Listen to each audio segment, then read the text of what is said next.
We have witnessed a rise in anti-Semitism in the United States in general and in the northeastern United States in particular that is truly troubling. We have witnessed Jews murdered in synagogues. We have witnessed Jews who were stabbed in synagogues. We have witnessed Jews mowed down, shot, murdered, killed, along with brave non-Jewish police officers, brave Ecuadorian immigrants saving Jewish lives in kosher supermarkets. We have heard stories, as was just released today, that even the attack in Jersey City at the kosher market was only a small fragment of what was originally planned, which was a bomb that could have killed hundreds, God forbid, and that just came out today. My daughter was right by the synagogue that was attacked with the machete. In fact, the people who were inside the synagogue called it a sword. It was so big, it was 3 feet long. And my daughter and her husband's family provided a sanctuary to a victim who ran from the synagogue to rescue his own life. That's one of the reasons that my Facebook feed became one of the avenues through which the story became known. No one knew what was happening in Muncie. My daughter called me urgently. We were in a pizza shop on a Saturday night, and she told me a man had just run into their home, told them to get on the floor, lock all the doors, because someone was wielding a machete. He was at large. He was not yet captured. And they feared for their lives. And I took my daughter's face on one phone, broadcast it through Facebook Live on the other phone. 130,000 people watched it. And the next day I went to the site of the attack. All of these things are astonishing. Last Sunday, Bret Stevens, one of our guest speakers this evening, and I marched with the Jewish community and many non-Jews in a show of solidarity to oppose anti-Semitism. I would have preferred that the Jewish community focus on other issues, promoting our values, standing up for education, community, family. Last night I gave a lecture on relationships. Make love, not war. That has long been my own personal motto in the books I've written, Kosher Sex, books on parenting, etc. Yes, last night I gave a lecture on kosher adultery, that is correct. But unfortunately, we've been forced into this defensive posture of just trying to survive. And we're seeing the kinds of things happening here in the United States that no one really ever believed possible. And we are here tonight to discuss it. With me, on my extreme left, is my very dear friend, Peter Noel. Who here remembers the Peter and Shmuley show on WWRL 1600 AM, New York City, that was broadcast in 2003? Anyone remember? I'm glad it made such an incredible impact on you. Well, that's because, Peter, we had like 2 white listeners. WWRL is an African-American radio station for the most part, but there were many white listeners, to be perfectly honest. Right after we began our show, 6 to 10 a.m., I used to get up at 3:30 in the morning. We would have our coffee and breakfast just before the show started. We have so many amazing stories about what that was like. It was one of the greatest experiences of my life. And then President George W. Bush invaded Iraq. We had a lot to talk about. We disagreed on everything, and that's okay, because in a democracy, Peter reserves the right to be wrong, and I respect that right. And he was wrong most of the time. But I came to respect this man thoroughly and completely, amidst criticism of Israel, amidst criticisms of the Jewish community, other communities, because of his ferocious defense and devotion to his own community, which I truly respect. And Peter became like a brother to me, and like a member of our family, along with his wife Louise, who spent countless Shabboses at our house, and it's so nice to have you back, Peter. Peter is a renowned journalist, the creator of Badge, Black Activist Journalism, written many, many cover stories for The Village Voice, author of best-selling books. He has a new book coming out about police violence against the African-American community that's being looked at right now by the Columbia University Press. And ladies and gentlemen, please welcome Peter Noel.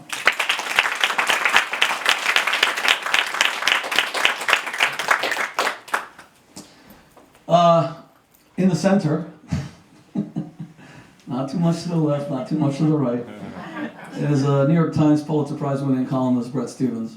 And Bret warned me before we began that I should not lay on the introductions very thick. He wanted this very sparse introduction, very, just a bare bones, no praise. So I'm going to go to the opposite extreme, and I'm going to say I'm a much better writer than Bret. And why the New York Times is choosing him over me just shows that they are anti-Semitic. And So I hope that introduction works for you. Bret is a best-selling author. Previously, of course, deputy editorial page editor at the Wall Street Journal. Now he publishes 2 columns a week for the New York Times. Bret is very thought-provoking, makes us all think. And every time he writes a column, like, people know that we know each other, everyone's calling me. Did you see Bret's column today? They love it. They have issues with it. But I should just finally say that on issues of anti-Semitism, the Jewish community, especially in defense of Israel, I know of no more eloquent and courageous voice in the English language in the United States than Bret Stephens. Please welcome Bret Stephens.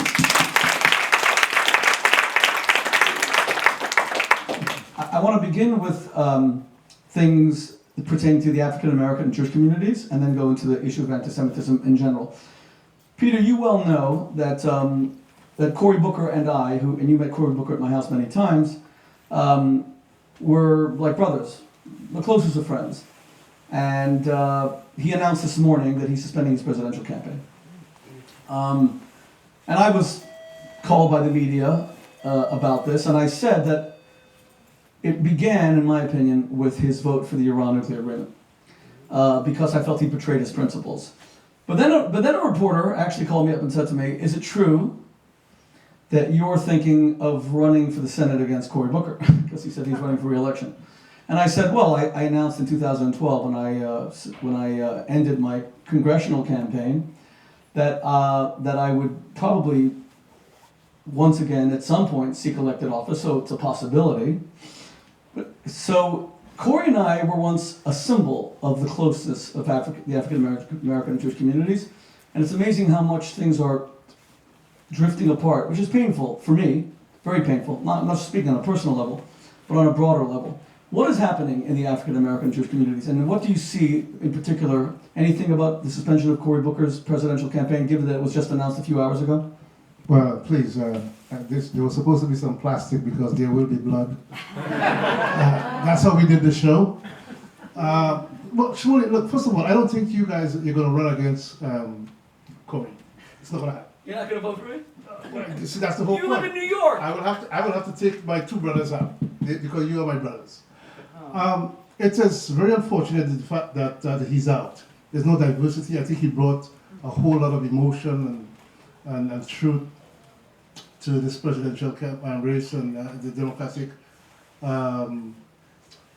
side. And he's missing. He's going to be missing. And when I heard it this morning, I'm still trying to formulate my thoughts and to say something about. I spoke to him, like 2 months ago.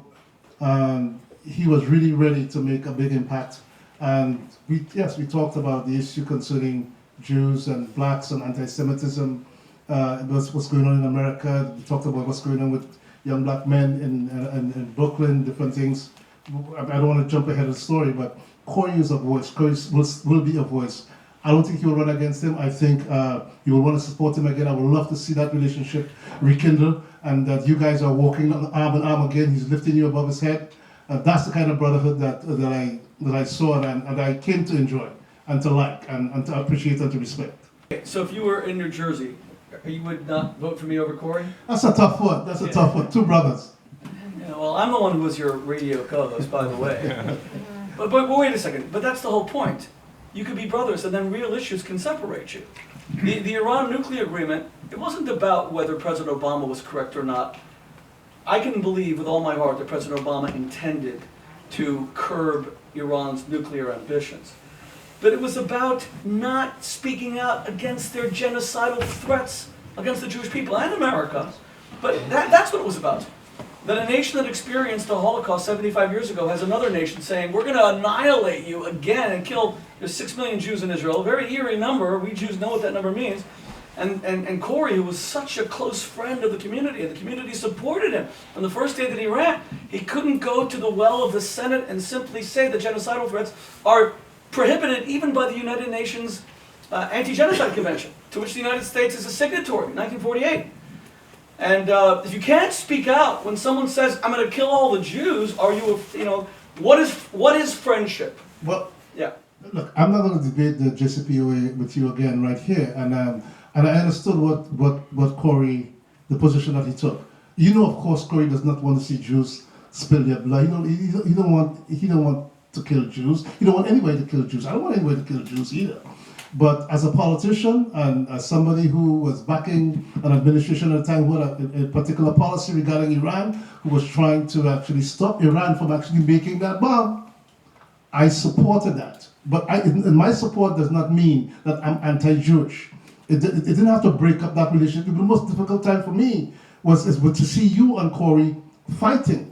And I had to, do I take sides? I debated this within myself. No, I understand where you're coming from, and I understood Corey's role. So yes, there are going to be divisions, but it does not mean that somehow we endorse, because I could bring up a whole lot of stuff, Shmuley, about what the present situation right now, with the present holder of the office right now, and what you support about him. And that does not make you a bad person. You know what I'm saying? Because he has done a whole lot of stuff to my community. And he's doing stuff to Jews too. So let's not even get into that, because we came here to talk about something else. Yeah. But the fragmentation of the relationship between the African American and Jewish communities. We were brothers. I'm not talking about you and I. You and I remain brothers. But Jews and blacks were brothers, and they marched together in Selma and in Birmingham. And the fragmentation, and then there was the explosion of the 1991 riots in Crown Heights, and you were covering that directly, and you saved a Jewish life. You risked your life to save a Hasidic Jew who you remain friendly with till this very day, even as you were critical of the Hasidic community, but you saved this man's life. So you proved your mettle. And then things started getting better. There was me and Corey, there was you and me. I took the Reverend Al Sharpton to Israel. You were there with me. You were covering it for the Village Voice. And you were telling me that I should go and see Yasser Arafat, and I refused. As Reverend Sharpton went upstairs to have lunch with him. You want to start that fight again? And now, Peter, we're seeing, I bring up the issue of Corey. First of all, it's newsworthy, it's today, but I bring it up because it kind of is symbolic of a growing distance between the African American Jewish communities, which I find very painful. I'm wondering how we're going to fix it. We'll get around to some of the attacks in a moment and see what it all means. But there must be a way to heal all this, no? Yes, and one of the things that I've been talking about, and I've been on the telephone with some of my Jewish friends and brothers and sisters who are not Hasidim, who are not belong to the Hasidic community, is that we need to recognize some truths, some very inconvenient truths. Because African American youth today, they have no ideological motivation. They're not sitting in a room and saying, hey, we are going to Crown Heights, we are going to Williamsburg, we are going to different places where Jews live to attack them. It's not happening. It's not true. And no one is debating that. No one on TV, no one in the media is reporting what is really going on. What the reason why it is happening. I have a reason why it's happening, because I've been covering those communities for like 30 years. What is happening? Reason why what is happening? Why the attacks are happening. Do you mean attacks by African Americans against Jews? Young African American men and ladies too. Because you've never been someone to pull your punches. No, I'm telling you. And I want us to all speak our mind this I know something. Forgive me if I stand, because I think I'm better, when I express myself when I stand.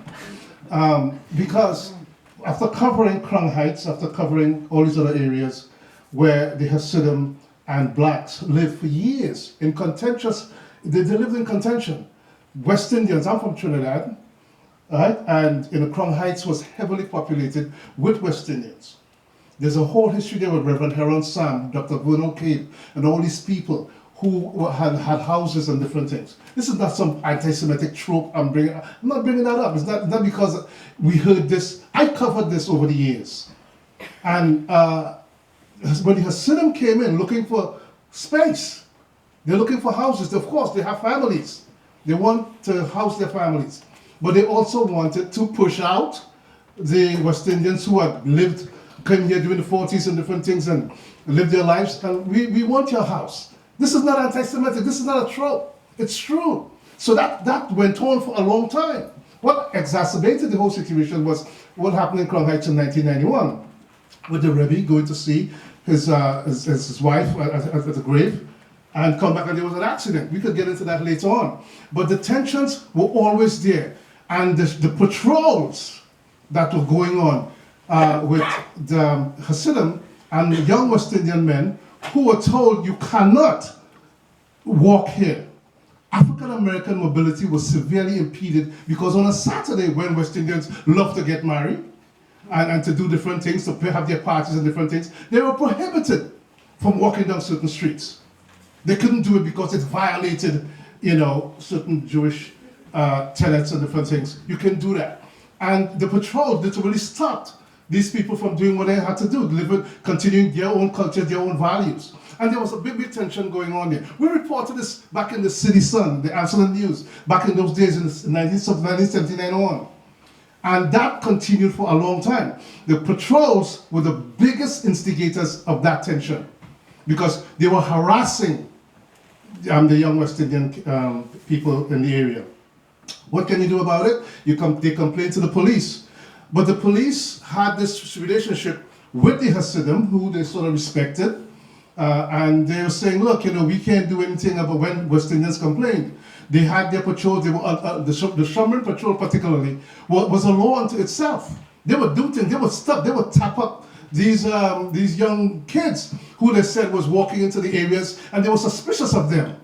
These are inconvenient truths. So you fault actions on the part of the Jewish and Hasidic community for creating enmity with the African American community? I'm saying to you, there's enmity on both sides because, yes, when one came in and said, look, we would like to push you out, one said no, we would stay, and then it created an entire this fight that was going on. There were fire bombings. There were fire bombings of homes in Crown Heights. I'm not making this up. You think that Jews firebombed? Check this out. It's recorded. Shmuley, you can check that they had big problems with these West Indian homeowners, and they tried to talk to them about it, and nobody would leave, etc. So they came about. You think the Jews forcibly pushed them out? The Hasidim. The Hasidim wanted space, and there were some problems. They said that they were bringing more crime into the area, different things. I've covered all this. And what we said was, along the line, we got together, a lot of people trying to keep this relationship together from going out of hand. You had people like Bishop Monk, who was in Crown Heights, who went out there at the time trying to talk to the other side to keep the stuff from going on. So now I want to jump ahead. Wait, hang on 1 second, Peter. Because there's nothing provocative in anything you just said. I wrote it. No, I want you to speak your mind. I'm very happy you are. I just want us to be more of a dialogue. So hold that thought for a second. I want a conversation where I don't agree with much of what Peter said, and I'll dispute much of it. But I want the African American Jewish communities to have a real conversation. I saw at the end of the march that we were at, Bret, that everyone gets up there and speaks. They have African American pastors, they have rabbis, they have Jewish activists, and they all do this kumbaya thing, and it's not what people are feeling in many quarters, and we're not going to solve anything by just sweeping things under the rug. So Peter said a lot, and it sounds to me like he's saying he would never condone violence against Jews, but enmity from the African American to the Jewish communities, you seem to be saying, is real, and it's been engendered by Jewish action. Is that fair? Yes, and I'm saying, Shmuley, I will jump right ahead too, because I wanted to come to this position right here concerning young black men and girls, right, in boys and girls who are actually attacking the Hasidim right now in Connects. And again, because they're still being stopped, Shmuley, they're still being, during the whole deal with Stop-and-frisk in New York City, you guys know about Stop-and-frisk, but some of you have never been stopped because you're not black. Young black men have been stopped and frisked by the Shomron patrol in these areas, in heavily populated areas of the Jewish community, because they suspect that they're about to do something. The Shomron have the authority to stop and frisk. They're not police. They don't have the authority to do that. They're not a law unto themselves. The police the police department gave them a certain leeway to do that. I'm trying to tell you what the cause is, why they are reacting now, why these young black men are doing it. You think that's why the attacks are happening? One of the reasons why it's happening is because they are retaliating and being harassed and stuff when they walk into these areas. You cannot walk here. Why are you here? Why are you walking here? If two of them are walking together, why are you walking together? What are you looking to do? Those are I go to Crown Heights every day. I lived in Crown Heights too at one point. I go to different places, and this is what happens. Nobody's talking about those issues. Why are these young black men and boys and girls doing this to them? Because they said, if you do that to us, we're going to snatch your yarmulke from you. We're going to beat you up. We're going to do different things. They have no ideological motivation. They tell them can spell anti-Semitism. So you're saying it's not anti-Semitism, it's a provocation on the part of the Jewish community. Let me say something to you. It's now exploding back on the Jews. The overall definition of where if you snatch the hat from a Hasidic Jew, it will come down to anti-Semitism. But they don't understand that. I'm telling you, some of them who are doing that, they don't understand that it's an anti-Semitic behavior that they're engaging in. And when they do that, they run across, they laugh. Who taught them that? All they're saying is that because they think that the Hasidic, the Sovereign Patrol or some Hasidic Jewish Patrol is telling them that you can't walk here. African American mobility is impeded. You cannot walk here. And that's one of the reasons, a key reason why they have been doing it. Okay, I've got to jump in and then I want to bring in, you do realize, Peter, that the immediate, before I refute any of this, the first thing that comes to mind is that you're blaming the victims. That instead of saying that Jews are victims of anti-Semitism and attacks, you're kind of justifying the attacks and saying that they have provoked these attacks through their own actions. And that's something, respectfully, that was said to the African American community by, not making any comparisons here, but when white racists, white supremacists, Klan, etc., attacked the blacks, they would kind of say they didn't know their place. It was blaming the victim, and it was wrong. So we have to get into that in a second. And we're having an honest conversation. I really appreciate that. We have to have that honest conversation. But let me bring in Bret at this point. Mr. Stevens, did you expect to hear all this tonight? Not sure what I'm doing here, but go ahead. We went from attacks by white supremacists, neo-Nazis on Jews, with people kind of blaming President Trump and saying, oh, this is dog whistles, to white supremacists and white nationalists. That's what happened in Pittsburgh. That's what happened in Poway. But the attacks here in New York have been largely African American on Jewish. It's a big story. And Peter is saying there's kind of a reason for that. You write about this stuff all the time.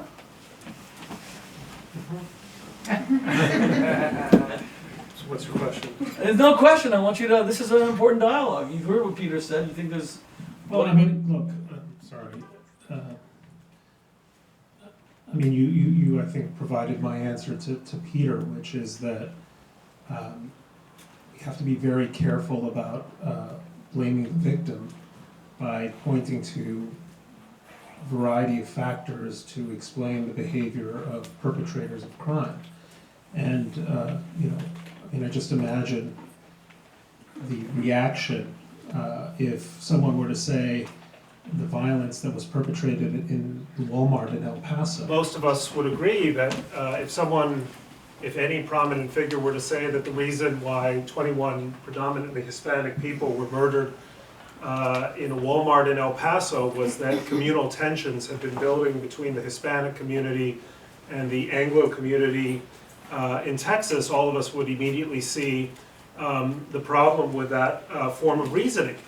And one might indeed say that, you know, there is this or that issue within the Hispanic community that aggravated sensitivities in the Anglo community. I'm just speaking speculatively here, but that would never, for 1 second, I think, stand as a justification for that kind of violence. And I think we just have to be careful in a multicultural society to start engaging in that kind of thinking. And we have to be particularly careful, I would add, when thinking that we would never for 1 second apply vis-a-vis the Hispanic community, the African American community, the gay community, and so on, could be applied as a kind of a legitimate point when it comes to violence against the Jewish community. And that strikes me as kind of a basic red line.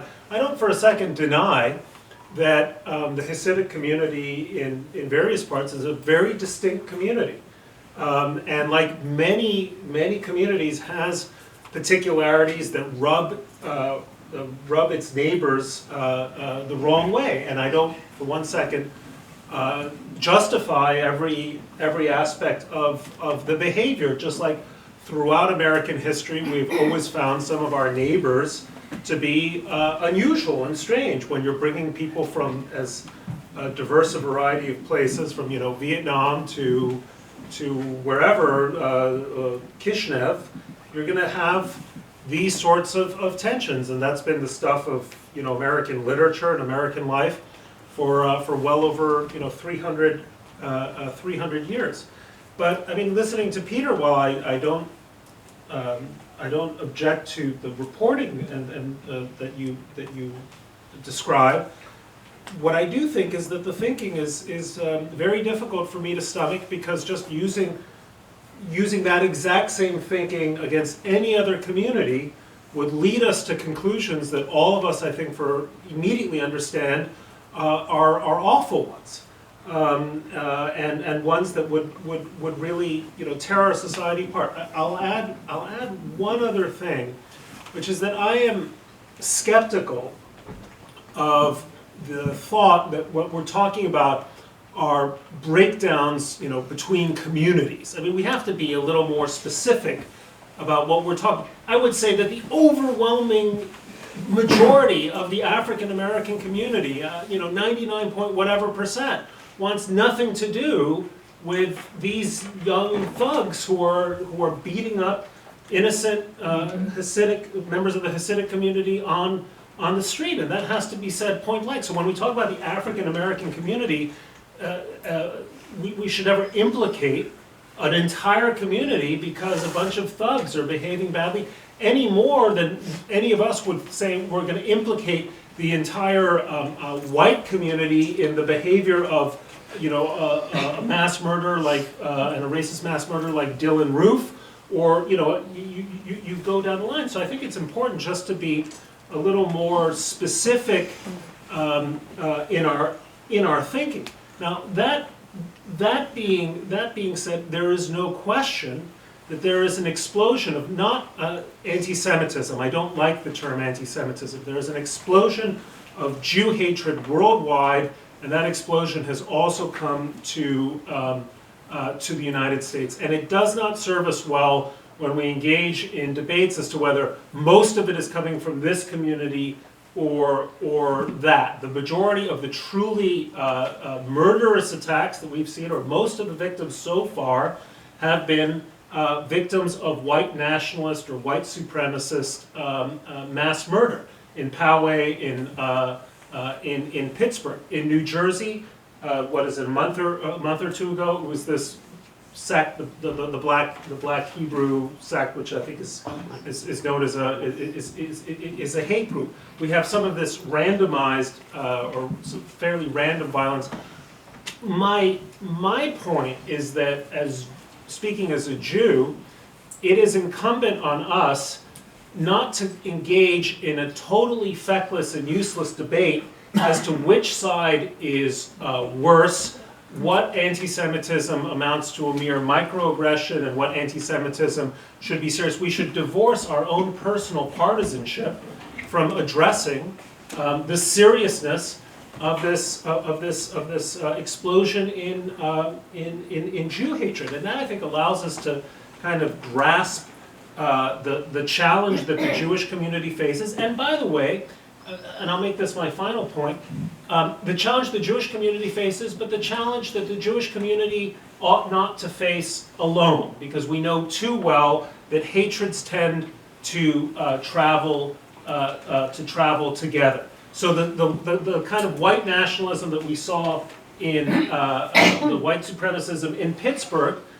to me, ultimately strikes me as more or less indistinguishable from a character like Dylan Roof in South Carolina.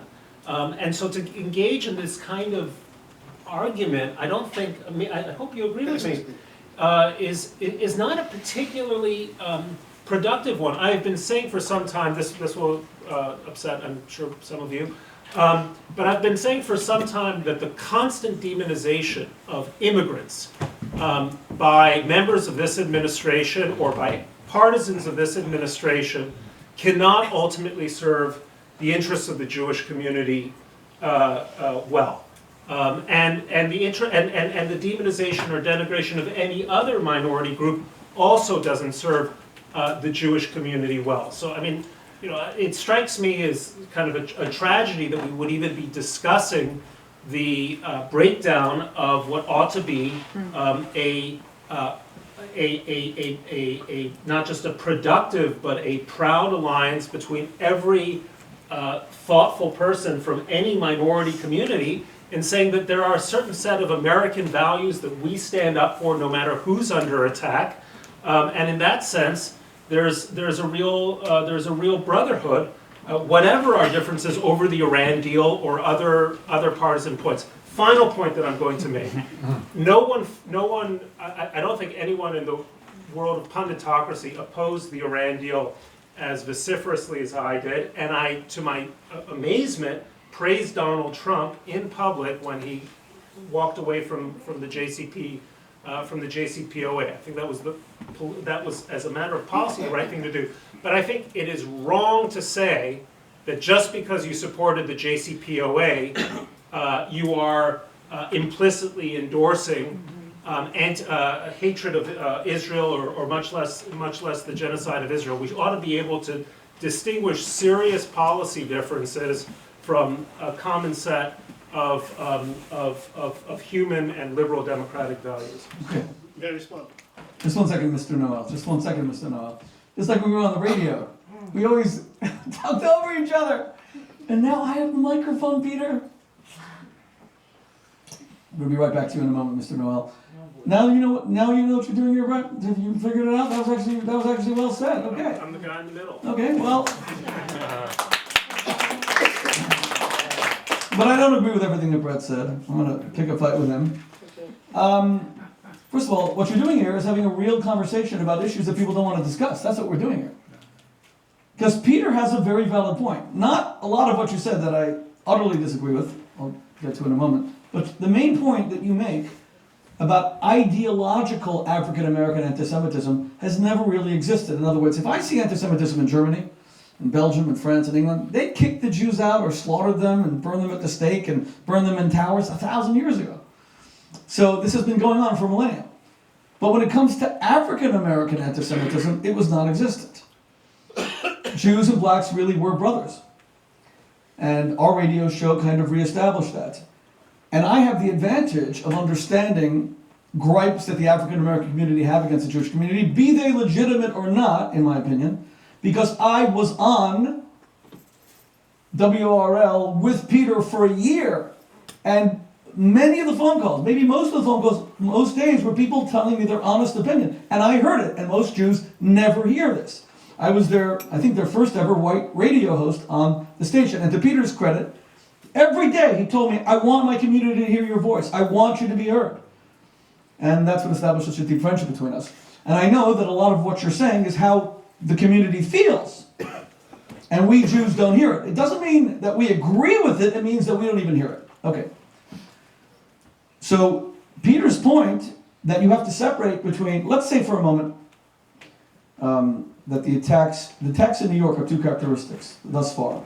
They've been African American, not that it in any way reflects on an entire community, as you said, but they've been African American, and they've been against Hasidic Jews. So Peter is bringing it back and saying, this isn't ideological.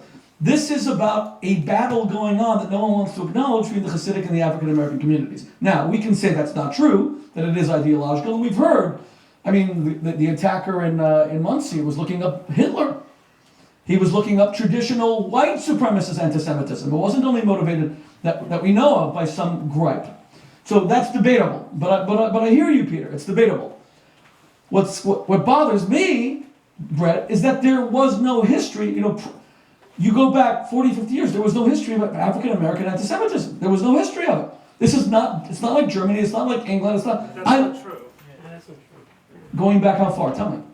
But I'm going to ask the speakers now to please use a microphone, only because we're also recording this and it won't come out well. I mean, look, And then Peter, you're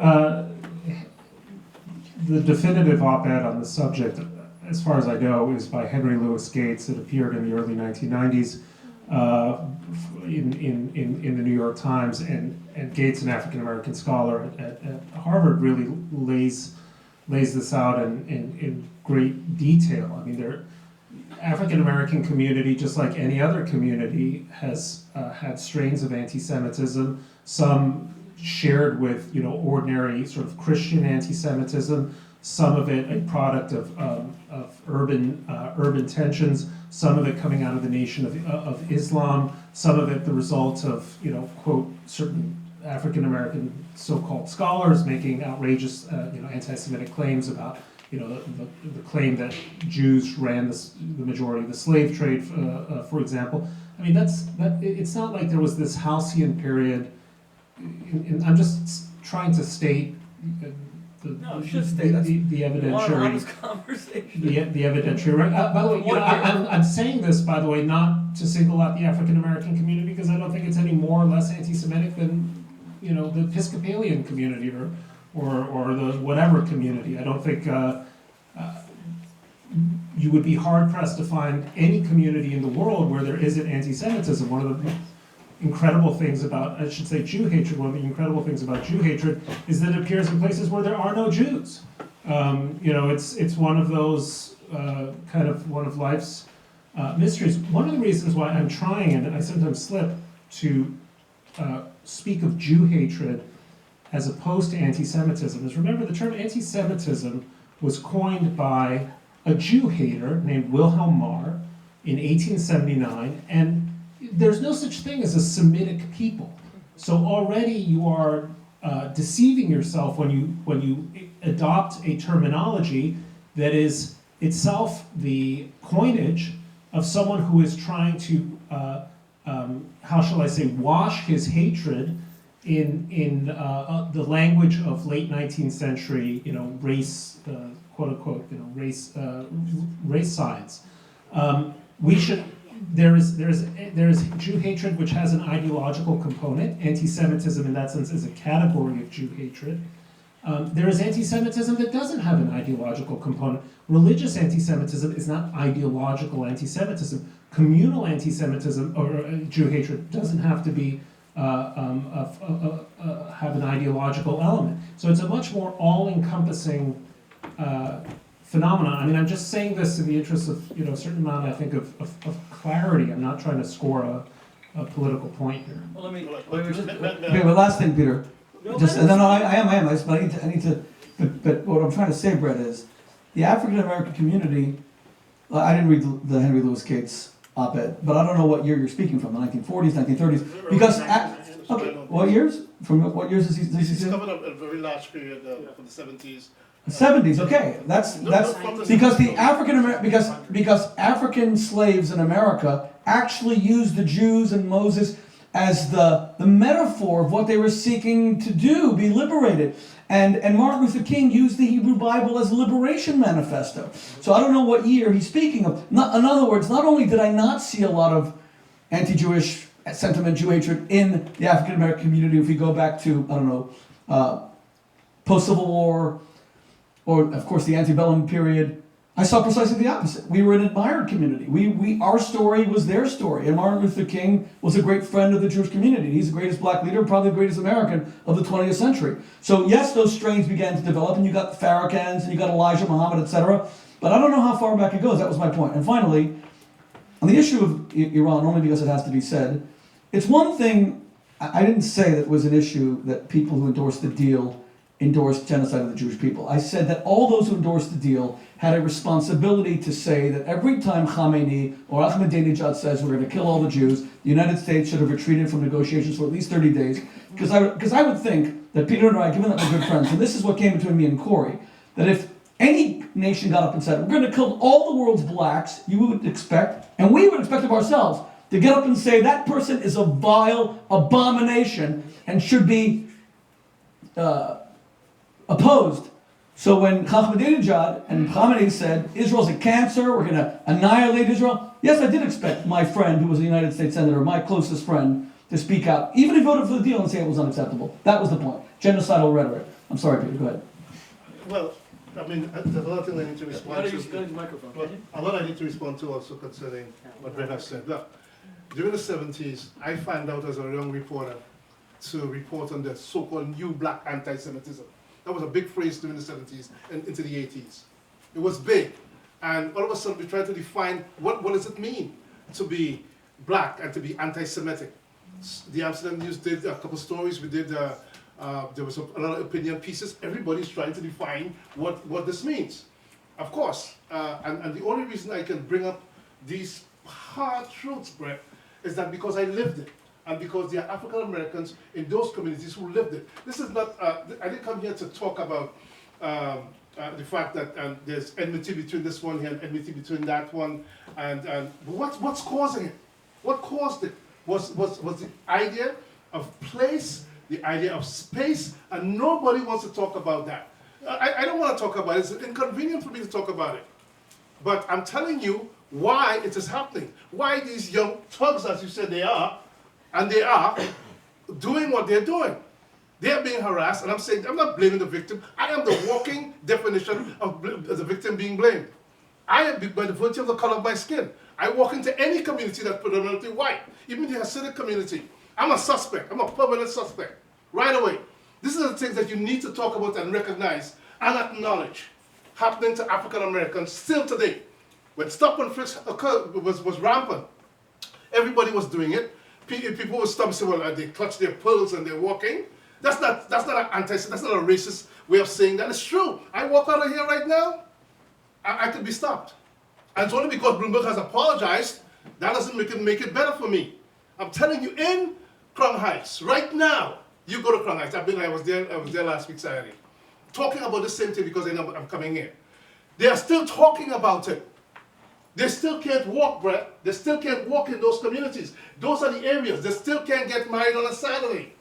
Without the Hasidim telling them you can't do that because it's too close to 770 Eastern Parkway and different things. These were all things. We thought we were done with these things. We are not done with these things. Those are the nitty-gritty aspects of it. When they come in now, and there are African-American criminals, yes, they are criminals, who would go after, through robbing, stealing, different things. They would deliberately walk in. This are the stories we're hearing. They would walk into a Jewish store. You go into certain communities, there are long blocks of Hasidim who own stores. Why are you walking into that particular store to do what? It's not to buy a soda or different things. It's to do one thing.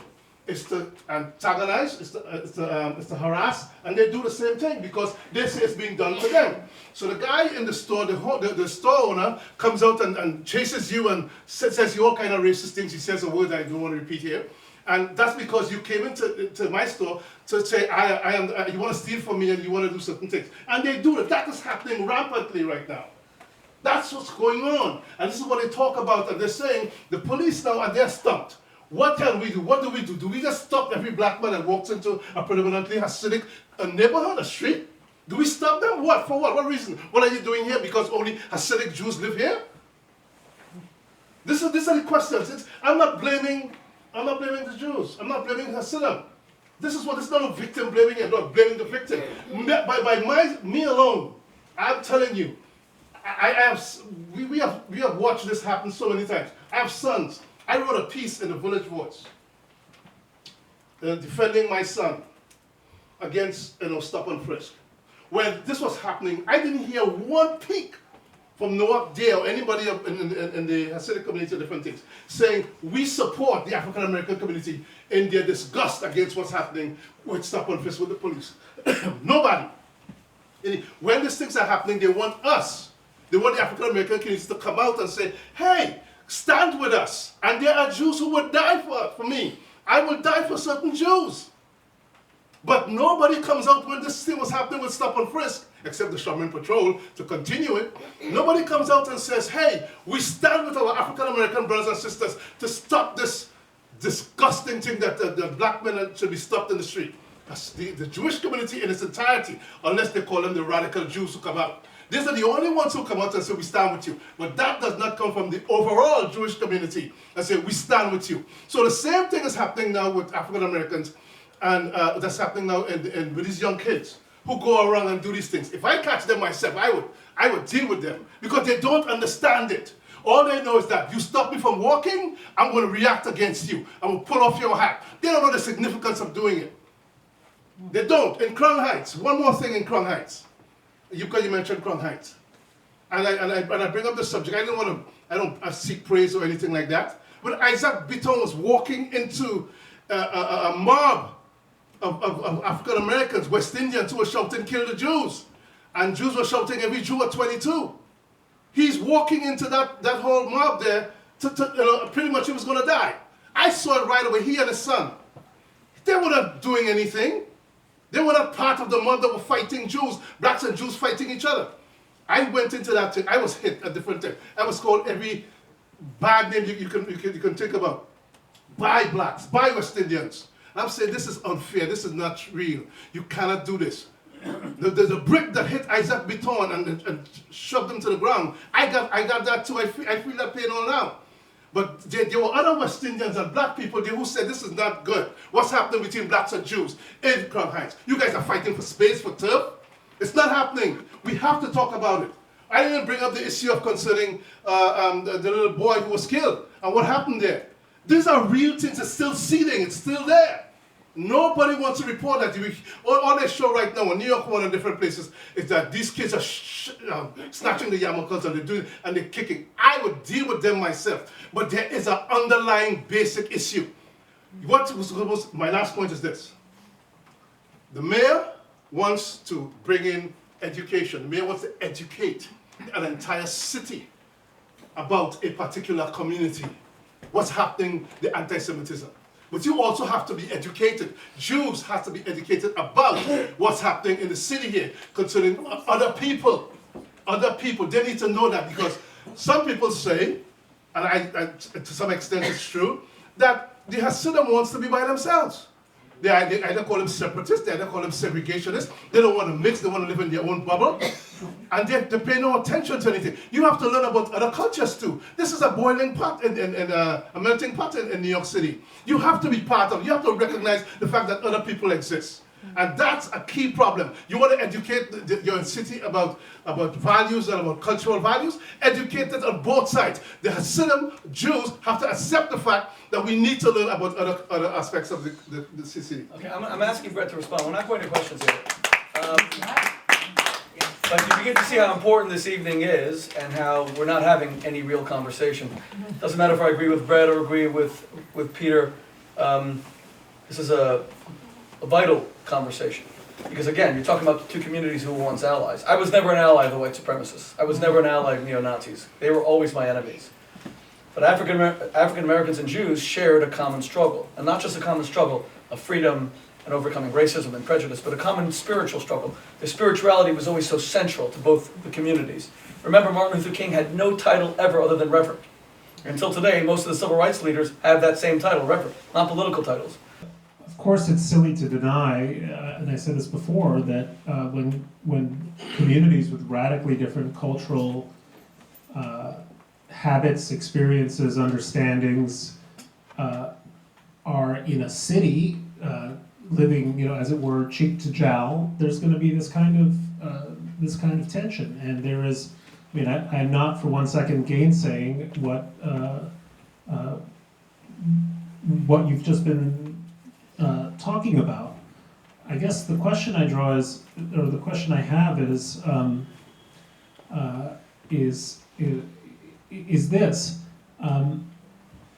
any two communities, whether you're talking about, I don't know, Mennonites and farmers or whatever in North Dakota, any two communities can make choices using kind of moral agency about how they're going to interact with one another. And I'm not sure how productive it is from any point of view to simply say, well, these are very different communities and we irritate each other, or there's a history of mutual antagonism or irritation, and that is going to provide something by way of an explanation that verges on justification for violent behavior. And I do think it's very important never to deny perpetrators a sense of their own moral agency. I may have misheard you, but and so forgive me if I did. But when you said these young teens don't know what it means to knock the hats off of a Hasidic individual, is that really true? Why would they be then doing that? I'm not persuaded of that, and I'm not persuaded that we help ourselves when we say, oh, these particular perpetrators don't really know what they're doing. Because if you start extending that principle to perpetrators of other forms of hate crime, you're going to start excusing a great deal of hate crime as just sort of a product of ignorance and almost saying that it's well, not quite forgivable, but at least understandable. Again, in ways, to extend that principle further, I think is frightening for any number of communities, because then you're going to find yourself saying that acts of hate perpetrated against African Americans, Hispanics, the gay community, and so on, was just the result of this kind of ignorance and, boys being boys or whatever. I hope that's not. I'm not saying that at all. If No. that you're not saying that, then please don't let me put words in your mouth. That's not what I want to do. But I do think that, again, one of the things, extrapolating from what's happening communally in Queens and Brooklyn, one of the things that has always disturbed me is when we deny a sense of moral agency to people who are, wherever they may be, who are perpetrating one crime or another, by saying they don't know what they're doing, or this is just an ancient hatred, or this is a feud. Every human being has a right and a responsibility to make moral choices as soon as they're relatively sentient, young adults or adults. And we are, I think it is a bigotry to say that this group or that doesn't know what it's doing. It is a way, that itself is its own form of dehumanization or infantilization. We're not enriching our conversations when we say, oh, well, they're just fooling around. I think when you go around hitting Hasidic people just walking and minding their own business in the streets, they know exactly what they're doing, and we have to apply this exact same moral judgment as we would if the hate crime were between different communities. The issue for me is that I gave you the justification for what they are doing.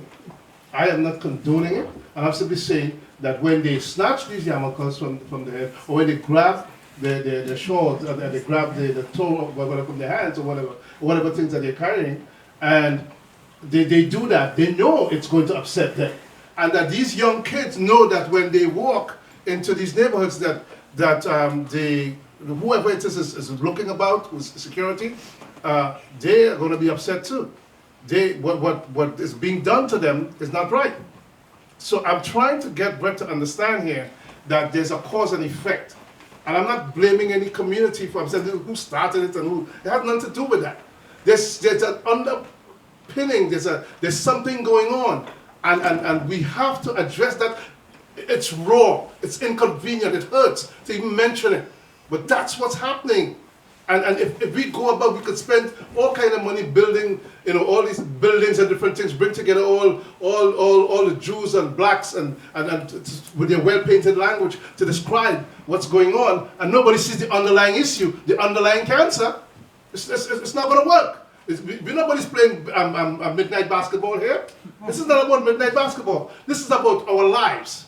This is about young Jews living, wanting to go about in their own and do different things. Yes, so you don't want to mix with African Americans. You don't want to mix with any community, but you want to exist peacefully. At the same time, too, young African American men would like to walk the streets without being harassed when they are in that community. So if Hasidic Jews does stop-and-frisk, that doesn't make it easier because the police department is doing it. The police department turns their blind eye to what's going on. We need to talk about the nitty-gritty of this so-called anti-Semitism. What causes it? What causes it? And they do it and they laugh when they do it. Something is happening here. Yes, Bret, to some extent, yes. They know what they're doing. They know it will upset. My African brothers and sisters, they know that. And especially when you attack a woman. Not just because she's a Hasidic woman. When you attack a woman and they do that, that hurts me when I see something like that. Remember, I was involved in this. I was involved in this situation. I was in Crown Heights last week. And I have friends in Crown Heights. I always tell Shmuley that. I have a lot of friends in Crown Heights, Hasidic Jews, who we sit down and we talk together and they recognize the problem. And they're saying to the mayor in the city, you need to talk to both sides. Bring these young black men together, bring these young black women together, bring young black Jews and say, hey, this is one side, this is one side. These are the cultures, these are different cultures. They are West Indians, they are people from certain parts of Israel, and this is what we do. This is what we like, this is what we hate. Just come together and do that. We don't have to hug each other all the time. But you need to speak, you need to respect each other. And they're not talking about it. Nobody's bringing the groups together. The young black men who are responding and retaliating, the Showman Patrol who are thinking that they're coming to rob, nobody is putting a check on that. Everybody's just talking around the issue. And that's what's happening. Okay, but Peter, you could easily be one of those voices. You're highly respected in you're highly respected in the African American community. Peter and I used to walk around Harlem, and I was amazed that it's not just that he's a celebrity there. He's highly respected because he's a champion of his people. I respect that. You could be one of those people that says, listen, we may have our gripes, we may have our issues, but this is inexcusable. I don't mean the violence. I mean even the bad talk. Peter, I wrote a column years ago, maybe people here read it, and I said the word schwarze has to be retired from the Yiddish language. And then people looked at me, we don't mean it means black. They said, but it's not used in that context. There's no excuse for a hint of racism in the Jewish community, a community that taught the world that everyone's created in the image of God. And there's no excuse for anti-Semitism in the African American community either. Whatever people believe their gripes to be. Because I used to hear from Hasidic Jews, oh, you don't understand. You don't understand how much black violence there are in Jews. You don't understand how many attacks. You don't understand how many women have been shot and raped and killed over the years. And I remember the names. I remember some of the names. One of the women who was raped and murdered by an attacker taught my children at Tenafly Chabad Academy. You know who that is, Baba. And there's still no excuse. There's still no excuse because of what we all believe. And I think Bret's making that point. So I want to broaden the conversation just a little bit for a moment. And I'm saying your voice matters. In the same way your voice has to be heard in the Jewish community, your voice has to be heard in the African American community. And I try to use my voice in my own community. Like what Bret said, that you can't use African American attackers and visit that and the entire African American community when it's really individuals. Well, let me break some news for you then, okay? Let me break some news here. I will say it now. I received a call. This was one of the reasons why I went to Crown Heights last week Saturday. Somebody from the mayor's office called me, right? I'm not betraying any confidences here.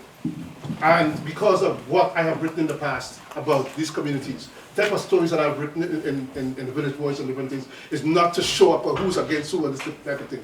It's to show them there's something happening, the inhumanity against each other. And they called me up and said, would you come to a meeting like they used to do? They used to come like when they had police meetings about police, young blacks and police in Harlem. They would invite Bob Slade and they would invite different people who knows something about the African American community and police. And I know a lot about that. So they asked me, would I participate in a situation, in a forum, where we talk about those issues? And my thing was, and the only reason I said yes to Shmuley is because I said, Shmuley, I will come if I can actually tell you exactly what's going on. And it may be inconvenient. And I told them the same thing. I would participate in that forum if we talk about the nitty-gritty, if we talk about the real issues that are really affecting us. Talk about what the Hasidim wants to do with their space, whether or not they want to mix, whether or not they want to mingle. Every community has a right to be separate if they want. Yes, because you have little Haiti, you have little Italy, you have Chinatown, you have different things. Hasidic Jews have their town too.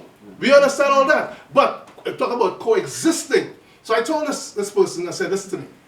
I will come, knowing exactly, I thought it was some kind of conspiracy because Shmuley had asked me to come and do this. But I would go, I would definitely go. And the same thing I'm saying here, I would say. And Shmuley used the word just now, which I don't even like to repeat, about what, the Hasidim and some Jews in Brooklyn call these young African Americans once they do what they do. I don't like it. I know it's bad. And prior to that, they were calling them that. So I'm simply saying here, I am still deciding whether or not whether I should go to that forum. But I know I would make an impact by telling them exactly what has been going on for all these years in the community. And we need to address that. Educate both sides, Mr. Mayor. I would say that to him. Educate both sides. Stop I must say one more thing here. The idea of preferential treatment is a big, big gulf between African Americans and Jews. But Peter, one second. But we're the ones who are now being shot and murdered and stabbed and killed. And you make it sound like the opposite is happening. We're the ones who are being shot and killed. Just hang on a second. I want Bret to respond. We're going to get to audience questions. By the way, to take away some attention from a little advertisement, I want to thank my daughter Rachalea, who's sitting right here, who's the incredible voice behind the Thirsty Soul series. Thank you for doing this.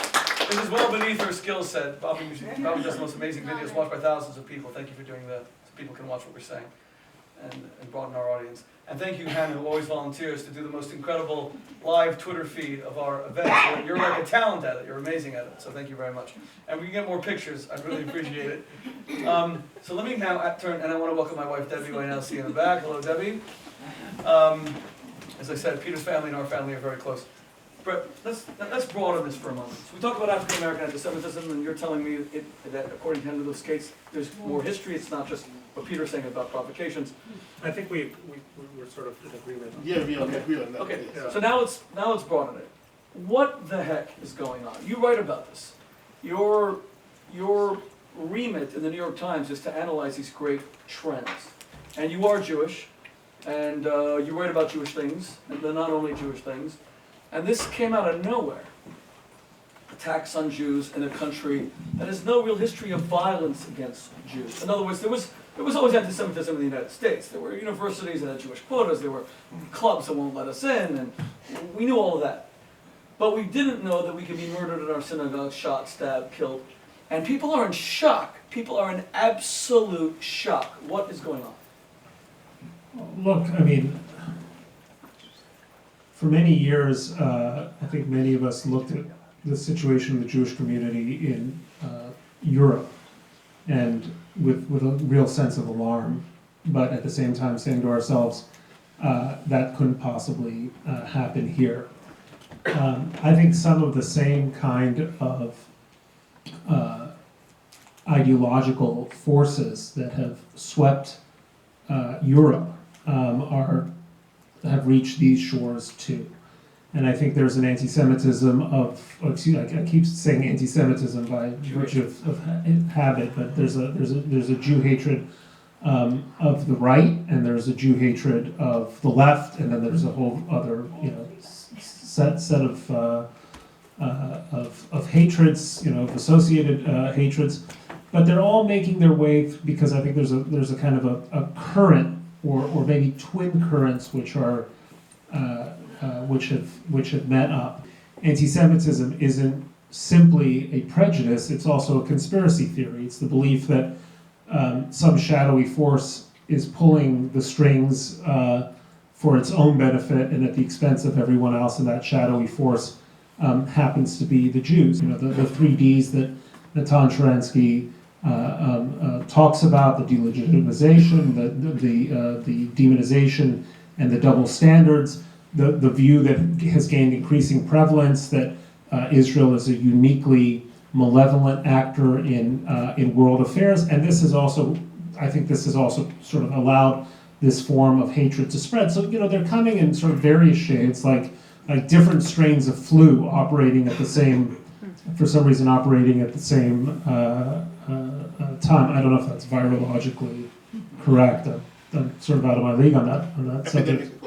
Sorry? We call it epidemic. Yeah, but it's sort of multiple epidemics kind of converging in a single way. Coincidentally? You think they're converging just coincidentally? Well, no, I mean, look, a lot of this has been coming. There's a wonderful French expression about the extremes touching, right? And I think we're living in an age of extremes. We're living in an age in which populism and a kind of demagoguery has become a driving force of politics on the right, which is why I'll never be able to get behind someone like Donald Trump, because I think he has advanced those sorts of views and that form of politics. But there have also been forces on the left operating for a very long time, ever since the notion that Zionism is a form of racism became a kind of commonplace on the extreme, and now the not so extreme left. and this is the reality of the time in which we're living. I guess the final point I would make, and this is slightly by way of contradiction of Peter, is I am not certain when we agree that we have to stand up against a rising tide of hatred that affects us, whether we're Jews or blacks or any other minority, that the right form of politics is a politics of recrimination about what is happening on that street corner or the other street corner, or the way this shopkeeper behaved, or the way this kid behaved on the street, and so forth and so on. I don't know, just leaving aside the issue of righting these minor wrongs, just where that gets us, except an endless and not a very particularly productive argument. I think you're right that education is essential, and all of us can be educated. That includes that certainly includes me.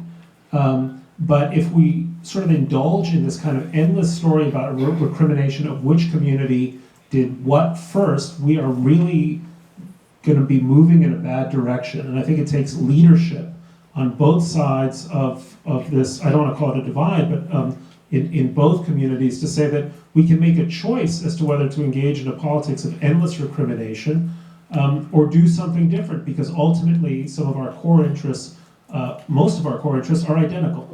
And I want to say to that, but you have to recognize that there is a divide before you try to address these situations. The example you make about the shopkeeper and the different things, I call, these are the basic issues about the flu. What causes the flu? What causes it? These are the basic things that we must come together. I will move away from that now. I just want to say too, that the most potent force in America today are blacks and Jews fighting with each other. I'm not against each other, fighting together. We have a history of fighting together. Conventional training back in the 60s. Jews died for African Americans. They died. And African Americans will die for Jews. I was in South Africa a couple of years to cover Mandela's election. And I heard one of the most important. That was a couple of years ago. I'm 62. And I forget something, but I went, when I told you the story, Shmuley. I went to a place called Katlehong in South Africa. And there was these two young white guys. They were South African as you come, and they were Jews. And they told me the story about Chris Hani. Chris Hani was a well-known black activist in South Africa, well-known, who could have become president at some point. Of course, they killed him. They killed him in the end. But these two young Jews, they hit him when they came looking for him. They hit him. They beat up these two young Jews, and they would not give up Chris Hani. I'm sitting on them listening to this story about blacks and Jews in South Africa fighting apartheid. And the same thing has happened here. It has happened here during the 60s. It has happened during the 80s, during the 70s, during the 90s, where Jews would not give up blacks. Where Jews would speak out. Some of them, the radical, so-called radical Jews, would speak out against injustice, against police violence, against young black men. Mm-hmm. They're still doing it. And when we come together as a force, blacks and Jews, nobody can stop us. It is happening. I would die for Jews. Jews would die for me. When I was at the Village Voice, I wrote a piece, right? I wrote a piece where when police officers were actually shooting down young black men in the street. I said, I went to my boss, who was Jewish, and I said, look, any police officer, young, white, black, blue, yellow, whatever, unjustifiably kills my son, I'm taking that officer's life. Mm-hmm. And I said, wait. I said, how are you going to play this? We spoke about different things. We talked about Giuliani, we talked about different things. I was surprised when I saw the headline in the Village Voice, if a cop kills my son, I'll kill the cop. I thought they were going to say, if a cop kills my son, and then you open the paper, and then you will see what I'm talking about. But these are my Jewish brothers and sisters. Because, like I said, well, you expect that from the Village Voice? No. They understood what it is for a young African American, the depth of grief we feel for our slain sons. They understood it at the time. And we were able to write those type of stories. I'm simply saying we need to do more of that. We need to send the type of message. And you know what? There were Jewish police officers who came to defend me, who stood outside when I was walking, because there were other Italian and Irish police officers who wanted to rip me apart. And my Jewish brothers came to defend me when I was walking home, or when I was taking a taxi to go home. This is what's happening. I think to say that we can come together. We have done it in the past. We can do it now. We can stop it. We need to just get together and fight in a room and say, yeah, this is what's going on. Put it out. Get it out. And then we can talk about this. So last question to Bret, based on what you just said, then we'll go to questions from the audience. Based on what Peter just said, let me flip it. Do you feel that African American leaders are doing enough and saying enough to condemn this series of violent acts, including murder and mass murder against Jews? Are African American leaders saying and doing enough in the New York area? You know, you're based here, against these unspeakable acts of violence against Jews. I think Peter's an African American leader, and I think what he said is very eloquent, and I endorse it. And I think we all should.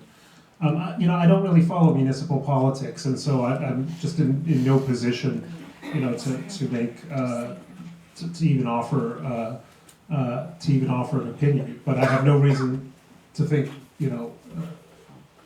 not to think that they aren't offering that support. But that's sort of the question itself is kind of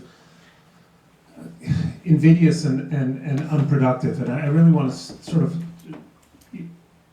endorse what Peter has just said. It's really, again, this gets to the problem with your question is it's a fundamentally recriminatory question as to what has happened.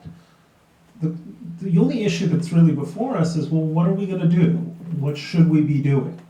And I think having, I've listened to Peter, and I think it's great that he's, I quote, disagree with him on this or that, but it's great that he's speaking as candidly as he is. I think this is a conversation that's useful to air, right? And these are grievances that, in a sense, are useful to air.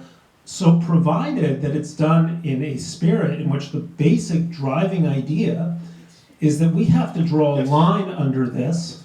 We have to understand how much we can do together, right? And really establish a sort of concept of leadership which moves beyond the petty and which is aspirational and which calls on, is Lincoln's great line, the better angels of our nature. And if we're doing that, then that's useful. I mean, we could be here all night saying this leader didn't say that, and that leader didn't say this, and so forth and so on. And here we would be, and I think would be none the wiser, and considerably angrier and more disgruntled, and probably a lot more bored. Or we can actually have a much better, emerge in a better light, saying, all right, we understand there's a huge problem, and some combination of education, better community relations, serious punishment for anyone who engages in any form of hate crime against any community, seriousness on the part of law enforcement in that respect, but above all, a spirit of genuine moral leadership that understands, again, that we are not on opposite sides of any form of divide and can't allow ourselves to get there. Yeah, because when the alt-right comes, They want to kill us. they're going to kill blacks and Jews. Blacks are not the ones saying Jews will not replace us. We will fight the alt-right to the end. They want to kill us. So it's the same thing like when if Soleimani was coming to kill Americans, he's not going to say, well, Peter Noel is progressive, and he's going to have a smart bomb who will keep Peter Noel on the side. They're coming to kill Americans. So I'm after him. I'm glad he's dead. So that whole issue, we could get into different things, but I'm trying to say here, and Bret, you're right about what are the solutions. I want to sit down. Yes, I may accept that invitation to go into that room wherever they want to speak. It's not going to be a big celebrity going to see people walking into this thing. I don't want that. But Eric Adams, to answer your questions, who was a former police officer, he's now the Brooklyn Borough president. What he has done to try to bring together, he understands blacks and Jews in the city. There's the Crown Heights Youth Collective, Richard Green. They are still trying to bring together young African Americans and Hasidic Jews. And they are there, let me tell you something, some of the most militant Hasidic Jews in Crown Heights, who are my friends, and who will be part of anything that they do. They walk in there, they can rap better than me and you. I'm talking about when they speak about issues, and they understand what it is. All they want and all they're saying is that we need to understand each other's cultures. We need to respect it. That's all they're saying. Okay, take this one. Thank you very much, Peter. I'm going to go to questions, but I must say, I respectfully disagree with both of you. Just for the spirit of the Peter and Shmuley show where we always kill each other, Peter. And now we see, based on what Bret said about dialogue, now you see why we have to resurrect the Peter and Shmuley show. This is the time. A year we did that show, 4 hours every day. My wife remembers waking me up every morning, 3 o'clock in the morning. I said, oh God, please. Those are tough days. But what a show, man. Okay. But I disagree respectfully, then I'll go to questions. Because Bret, the whole idea, in my opinion, of the 10 Commandments, which the Jews are charged to share with the rest of the world, is first and foremost to say, and you actually alluded to this, is before we have dialogue, and before we understand each other, and before we expose one another to each other's cultures, which of course is essential, I hate the fact, Peter, that Hasidic Jews, African Americans, largely from the Caribbean community who live in Crown Heights, they walk by each other Shabbos, Monday, Tuesday, they don't even say hello to each other. And that's been happening for decades. And I lament it to my kids every time I'm in Crown Heights, and I'm Chabad, and I love the Rabbi, and I love being Chabad. But that's unacceptable on both sides. But before we even talk about that, first and foremost is the 10 Commandments that says, thou shalt not kill. Yeah. And there's no excuse. And every community is going to be challenged morally when it has grievances as to whether it will justify any kind of violence, whether it's Jewish or white or black or Muslim or Palestinian. One of the great challenges for Israel and the Jewish community happened in 1994. I remember it like it was yesterday because it affected my family. I was a rabbi at Oxford University. Baruch Goldstein, it was a Purim, and he walked, it was Purim, the happiest day of the Jewish calendar, and he walked into a mosque, and he killed 29 people, including so many children. And I remember Jews were saying, of course it's horrible, but can you blame him? Half his friends have been stabbed to death in Hebron. He snapped. And that was the challenge. Were we going to say, yeah, it's terrible, it's murder, but we understand his grievance? And my house was firebombed the next day in Oxford. And my wife remembers the courage of an au pair who saved our children. And the people were never found, but the police immediately believed that there was a connection. I was a very high-profile pro-Israel activist at Oxford between this act of murder in Israel and the firebombing of our home. And all the press came to my house, and they were all outside, and they said, what's your reaction to Baruch Goldstein? And I said, Baruch Goldstein is an abomination to all Jewish values. There is no excuse for murder. And that's what I mean about leadership, first and foremost. The leaders have to say that.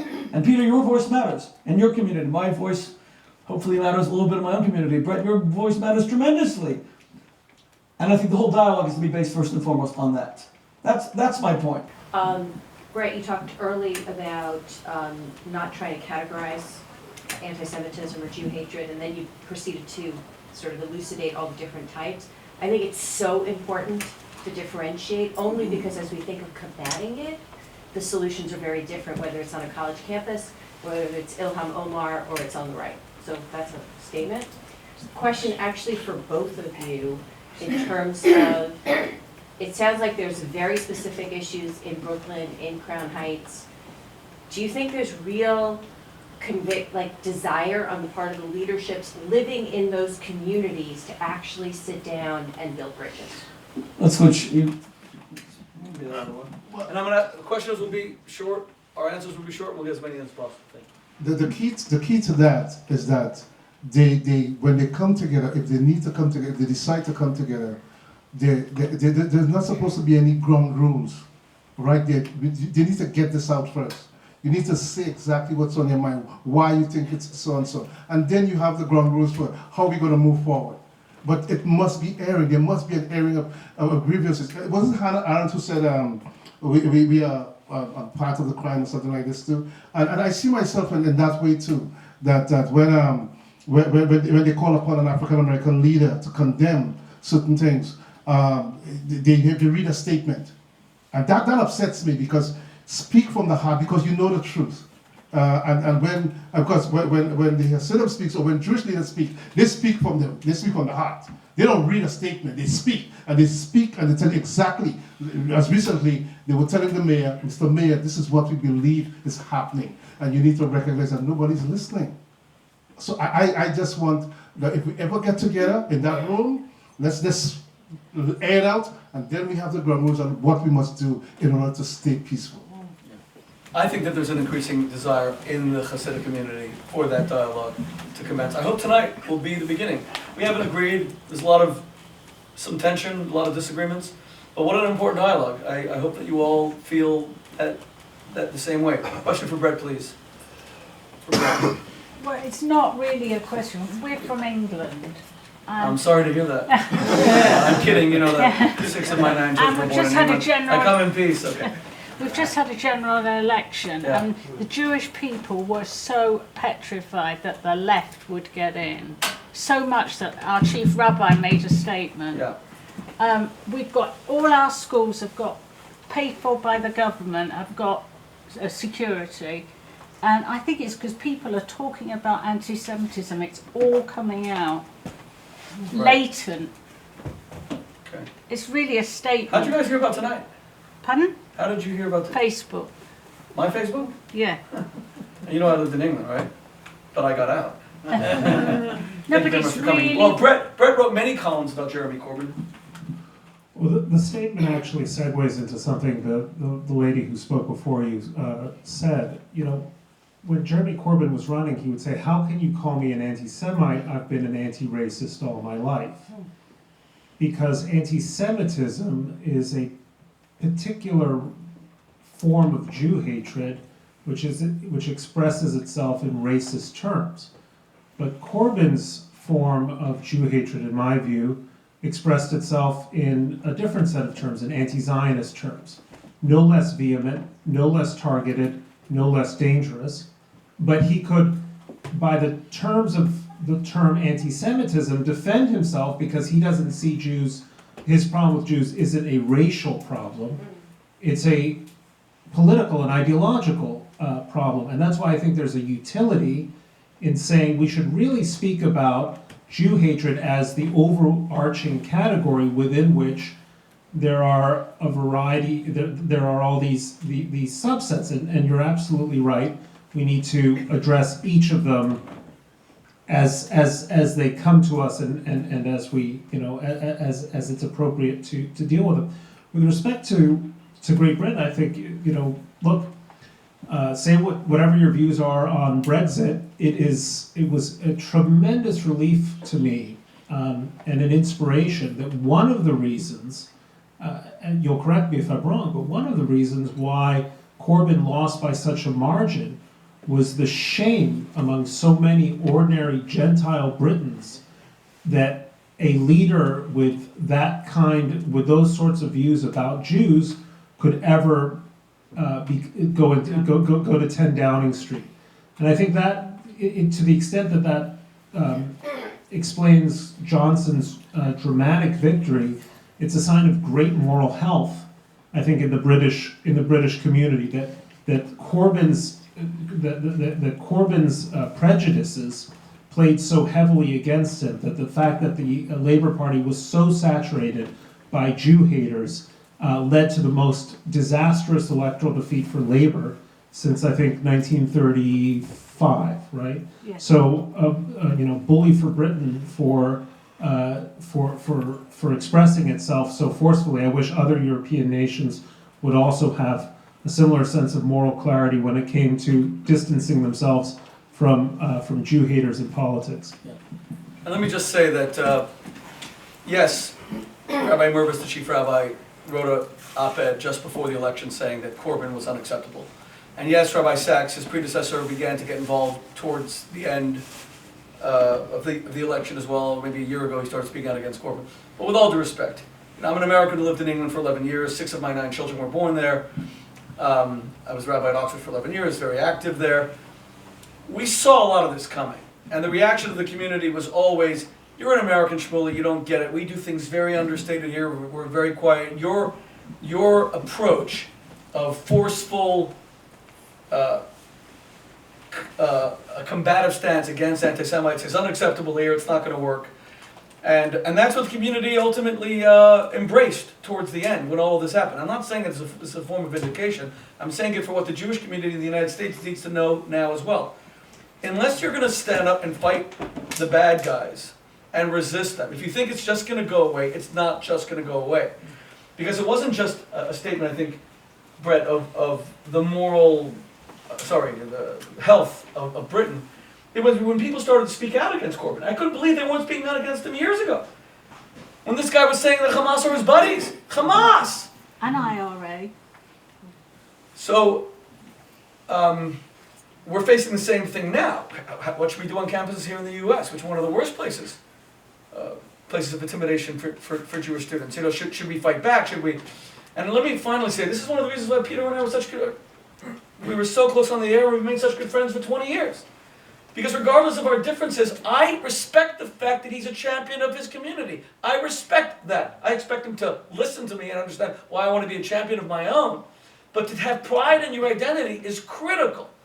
And the erosion of Jewish identity in the United States makes it that much harder to combat anti-Semitism. And we can't just be Jews because people hate us. There has to be a very positive form of affirmation based on who we are and not just who despises us.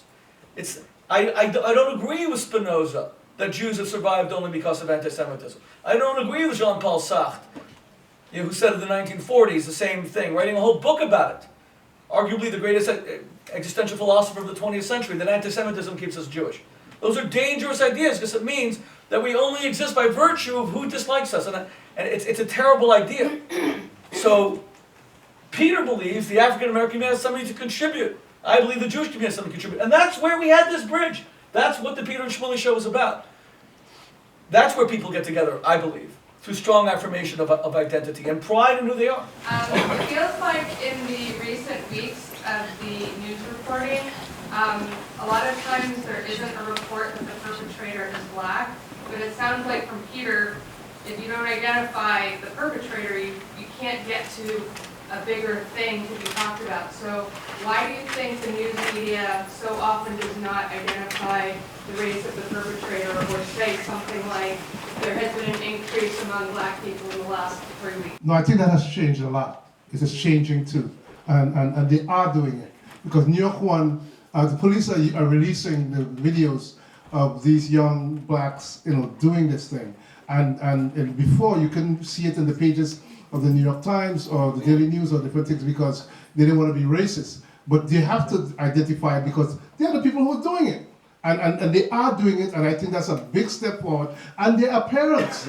And like I said, I was in Crown Heights last week. Because we've been talking about this, I'm deciding whether or not I should make that move to be part of this whole thing. I've never been part of anything, other than the fact that I want to write. I covered race, crime, and black activist politics for the British Voice, and I thought my writings had some impact. So yes, I would like to see. Yes, you identify the perpetrators. Same way we identify when whites attack blacks, or attack Jews. We need to do the same thing.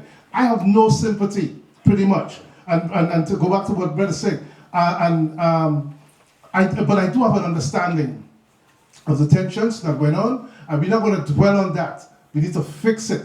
I'm not going back to say this because there's cause and there's reaction. We need to deal with the issue. It's not who started the war. It's not about who started it.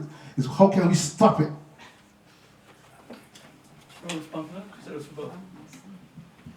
I'm actually ambivalent on this, and this may surprise you, but, for instance, if there were, let's take Harvey Weinstein, right? We would all be shocked if you were to read a story that says, Mr. Weinstein, who is Jewish, has been accused of, sexual assaults and so on. And so I think But there's no need to do it because of my... Well, the point is, I think that the important point is it's important to identify, it's only important to identify the identity of the perpetrator if it is material to the nature of the crime, right? And so, if someone who identifies explicitly as a white supremacist goes and murders people in either Charleston or Pittsburgh or wherever, then of course that's a material point because it is the motive of the crime. If the perpetrator happens to be white, Jewish, black, Asian, or whatever, I'm not quite sure when that's entirely material. So there's a news judgment to be made, and we should be mindful that just as we wouldn't want a Harvey Weinstein or a Jeffrey Epstein to be identified constantly as, Mr. Epstein, who was Jewish, did this, and we would all say, oh my God, this is anti-Semitic, right? Right? You would never do that. So unless there's a intellectually valid reason for identifying the identity of the perpetrator, I'm not quite sure what the value is. But wasn't it material that it wasn't just the first one, but wasn't it material after it kept happening? There are cases in which it absolutely is material, and there are cases in which you want to make sure your readers aren't under the impression that a scourge of white MAGA wearing white supremacists, whatever, are rampaging through Crown Heights, beating up Hasidic people. And so you have to, again, it's a judgment that I think editors have to make with some thoughtfulness, without a hard and fast rule, and being mindful that if we are going to just identify random acts of crime or hate crimes because the perpetrator is black, that then two can play that game, and we should be thoughtful about it.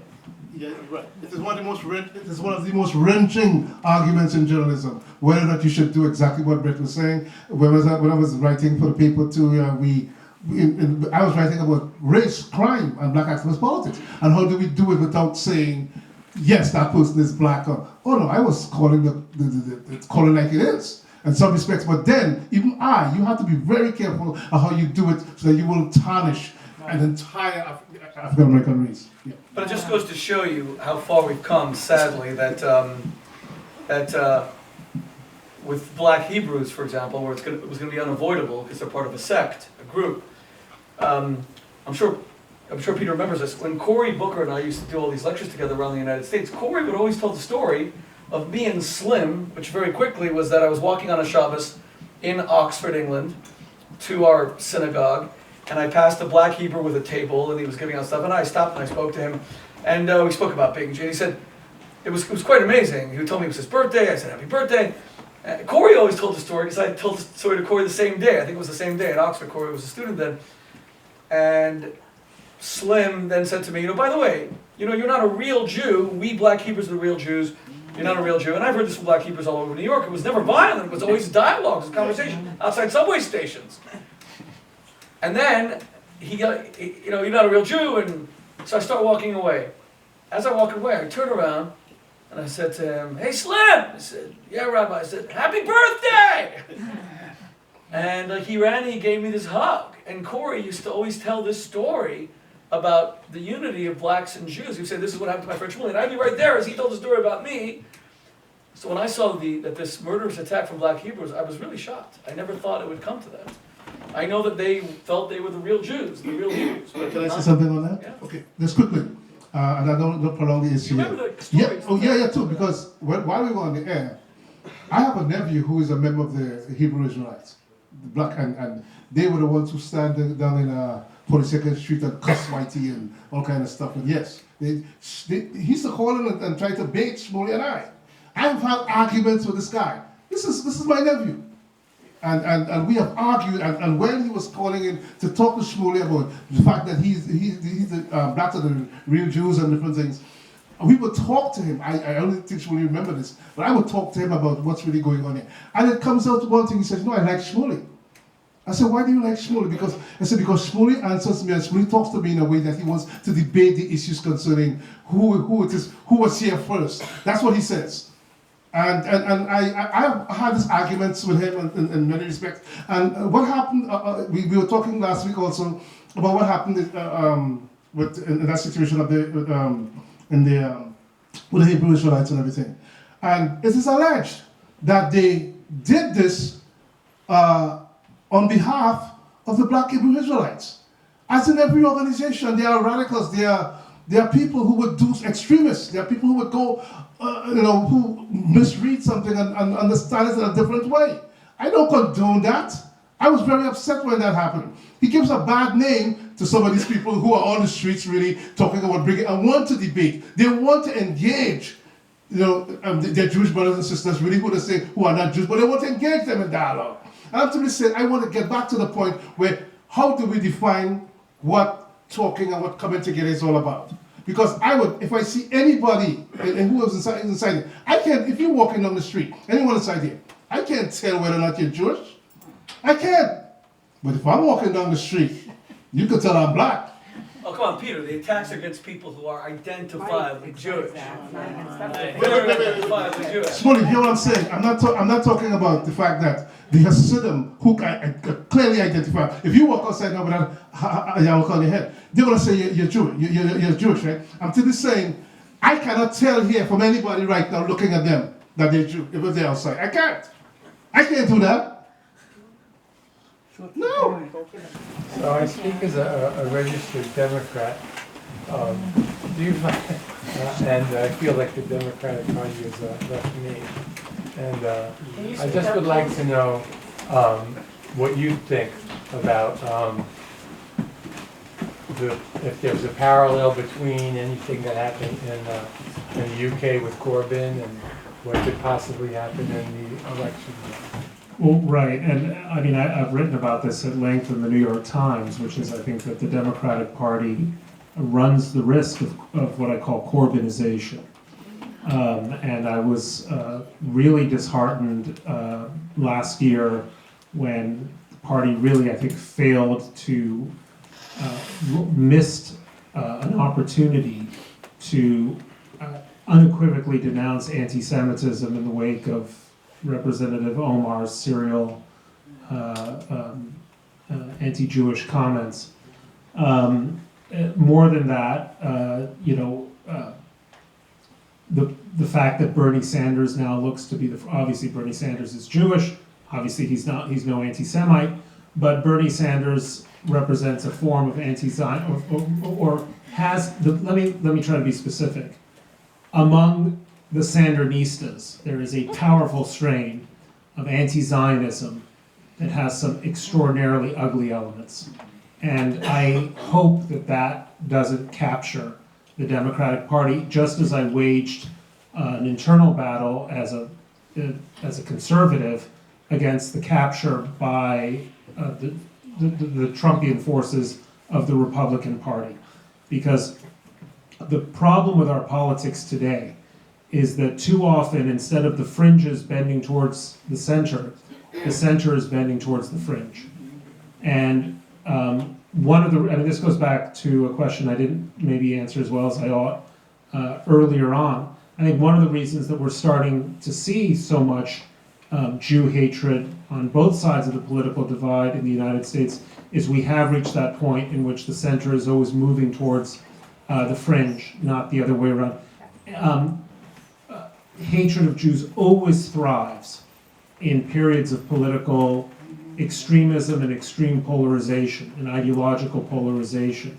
And that's why to me it's so important that the Democratic Party keep its bearings not as a far left, quote unquote, progressive party, but as a centrist liberal party that expresses the best and highest traditions of liberalism in both its classical and its modern sense, with a belief in freedom and a belief in fairness. That to me ought to be the core of what the Democratic Party stands for. But if it just becomes another vehicle for far left politics, class warfare, anti-Zionism, I can understand why someone like you would feel you've been abandoned by it. Well, it sounds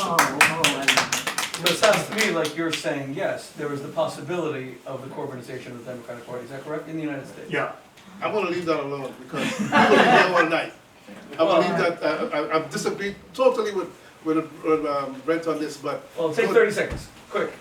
60. It's a Jewish 30 seconds. That could be like an hour, but we don't have an hour right now, Peter. Let's go. Look, you mentioned Ilhan Omar and all these other people and different things, and it didn't happen that way.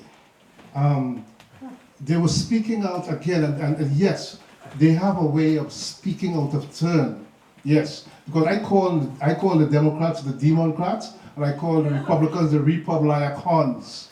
Yes, that's who they are. And when Ilhan Omar spoke out, and her contemporary, when they spoke out, when they call it the squad and different things, that to me, because they spoke out against what was happening to Palestinians, and that's another area I didn't want to get into, I kept my mouth quiet. That is a whole new ball game there about what we should be doing about Israel and Palestinians. And she spoke in a way then, no, I didn't like that. You spoke in a way that you invited that type of accusation, that type of labeling of you as an anti-Semite. You spoke that way. And later on, she tries to temper it. And I'm simply saying, yes, there's a way in which we can stop from being painted as so far on the fringe that we don't understand what the politics are of the day today. I know there's somebody in the White House who has done that to all of us. He's brought out the worst in all of us. I have no idea. Okay? Yeah, I know. But Barack Obama hasn't been in office for 3 years. How long? I think we're going away from this subject, and we don't have enough time to deal with this. But I just wanted to mention the issue. I agree with Bret in some respects that we cannot be moving so far to the left or go to the fringe to define our politics for us. And the African Americans right now who are very torn, those in the South, who are torn whether or not we should vote for Biden and different things. They're not going to vote for Trump, but they are torn. And those are the issues with us. They're not far left. They're Christians church-going people. You know, and I understand. But interestingly, they support Biden a lot more than they supported Corey or Kamala Harris. That is true. That is true. Even though he voted for the crime bill, that's another issue. But I do understand the issue here, and yes, I do not want to be pulled too far to the left. Most people say I'm on the fringe, but I simply understand that issue, and that is what divides the African American voter today concerning culture, race, etc. Mr. Noel, you have a lot of contradictions in your rhetoric and statements. On one hand, you'll say, we just have to focus on moving forward to address the issues that we're seeing between blacks and Jews. And then on the other hand, you say, we have to look at the causes. We have to understand cause and effect, that these tensions have been going on for a long time. And you go so far as to blame people attacking Jews on real estate. I mean, that's to me, it's just absurd. What do people have to do these days for us to just say that's anti-Semitism, that's unacceptable? You cannot diagnose hatred. It's not a rational, and so I think that's very irresponsible rhetoric. And also, then you go on to say that Ilhan Omar, the one thing that you were upset about is the optics of it, because that invited the claim that she is anti-Semitic. It's not that she invited the claim that she is anti-Semitic. What she said was anti-Semitic, and people called it out. And what I find so interesting is that you're so upset about the optics of that, and you're not actually upset about her statements.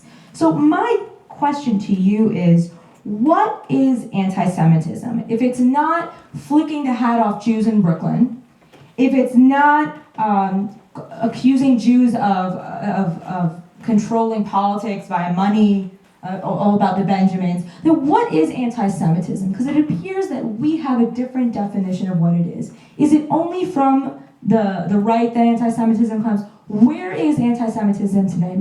So that's my question. Thank you. Okay. And the peaceful transfer of the microphone.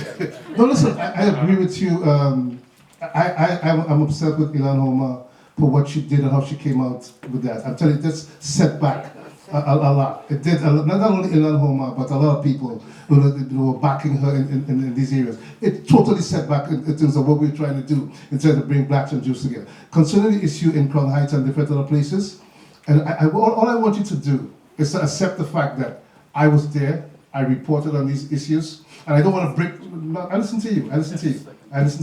Now, yes, when they snatch the yarmulke from that, to me, yes, it's anti-Semitic.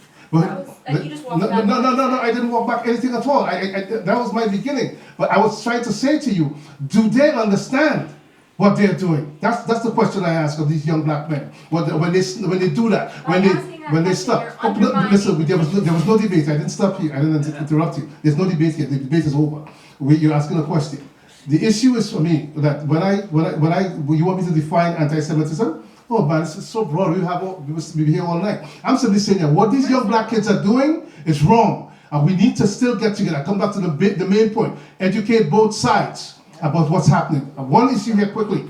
During the issue of the carnival, the West Indian carnival in Crown Heights, all right, I wrote a piece called "The Politics of Carnival," a cover story in the Village Voice, where I looked at why the Hasidim were upset about the carnival for religious reasons. Why they claim that piece of strip, that territory, that piece of strip on Labor Day belongs to them, and West Indians are saying it belongs to us. Listen to me. Both West Indians and the Hasidim claim that piece of territory. And we have a right to do what we want. We have a right, that's what I'm trying to say to you. I cannot define for you what anti-Semitism is all about. No, the question that you're asking is really, we are talking, listen, I already defined for you that if these kids snatch the yarmulke off the head, they're doing something that they know, that they don't understand the meaning of anti-Semitism when they do it. That's what I'm saying, and it's true. No, that's I'm not going to sit here and define that. I'm going to step in here only because, due to the limitations Rob, of with all time. due respect, Rabbi, that's a basic question. If we don't have the same definition of anti-Semitism, then why are we having this discussion? Because What is anti-Semitism? I'll tell you what. That's a good I think question. that's an important So question. Hannah, let me. It's a very good question. I'm But asking Mr. Noel, but you see, one answer the second. question. One second. You know what? This will be the first of several dialogues we'll have to organize. And if Peter wants to respond to that the next time, or in writing, or the only thing is that the truth is, I don't want to respond for him. Anti-Semitism is hatred of Jews, as Bret said, and sadly, it's like utterly mystifying in our time. We don't. It's coming from so many quarters where our head is spinning. But what I would ask you, we're friends, my many friends who are here, people I don't know, what I ask you is to respect Peter's courage in coming and speaking to a community that is not his own, in addressing this, knowing that a lot of us are going to be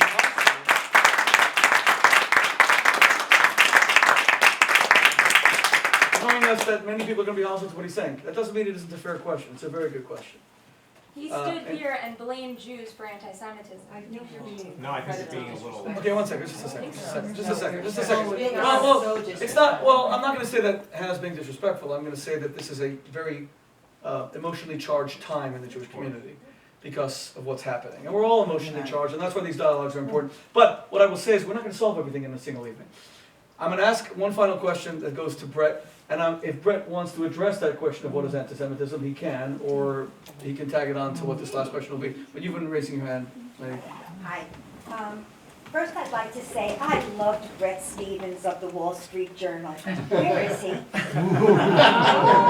the second question is, given if Mike Bloomberg will not get the nomination for the Democrat Party, who would you, I know that you certainly would not sully your hands and ever push a lever for Trump.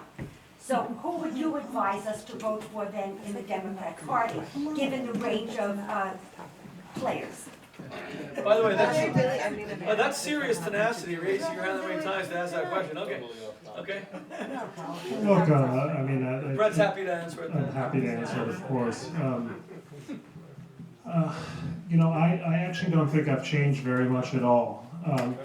Championship of Israel, Wall Street Journal, New York Times, no difference. Opposition to the JCPOA, Wall Street Journal, New York Times, no difference. You can go across the board if you've actually followed my writing at the New York Times. And I often find when people say this, they're like, and I never read the New York Times because I would never subscribe to that filthy rag. Okay, good. So in that case, you should be aware that there is a perfect consistency, and it is registered in the ferocious opposition that I experience by segments of the New York Times readership. I think that you can disagree with me on any number of points. I don't claim to always get it right. and I don't claim to always say it as well as I should, but on the subject of my moral and political integrity, I have remained the same person. And I would ask those people who I remember as Republicans who were scandalized by Bill Clinton's moral issues, right? Or who used to speak up on behalf of the importance of free trade as a core American value, or who believed that immigration was what, from all kinds of poor countries, was what made this country strong. On any number of issues where Trump has betrayed those core conservative principles that used to be common among conservatives, what's happened to them?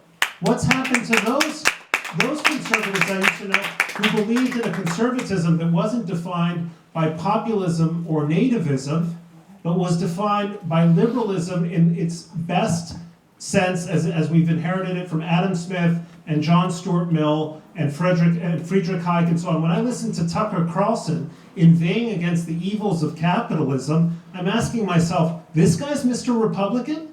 This guy's the Trump whisperer? Forgive me, but since you asked a question intended rather aggressively, I'm going to answer in a similar spirit.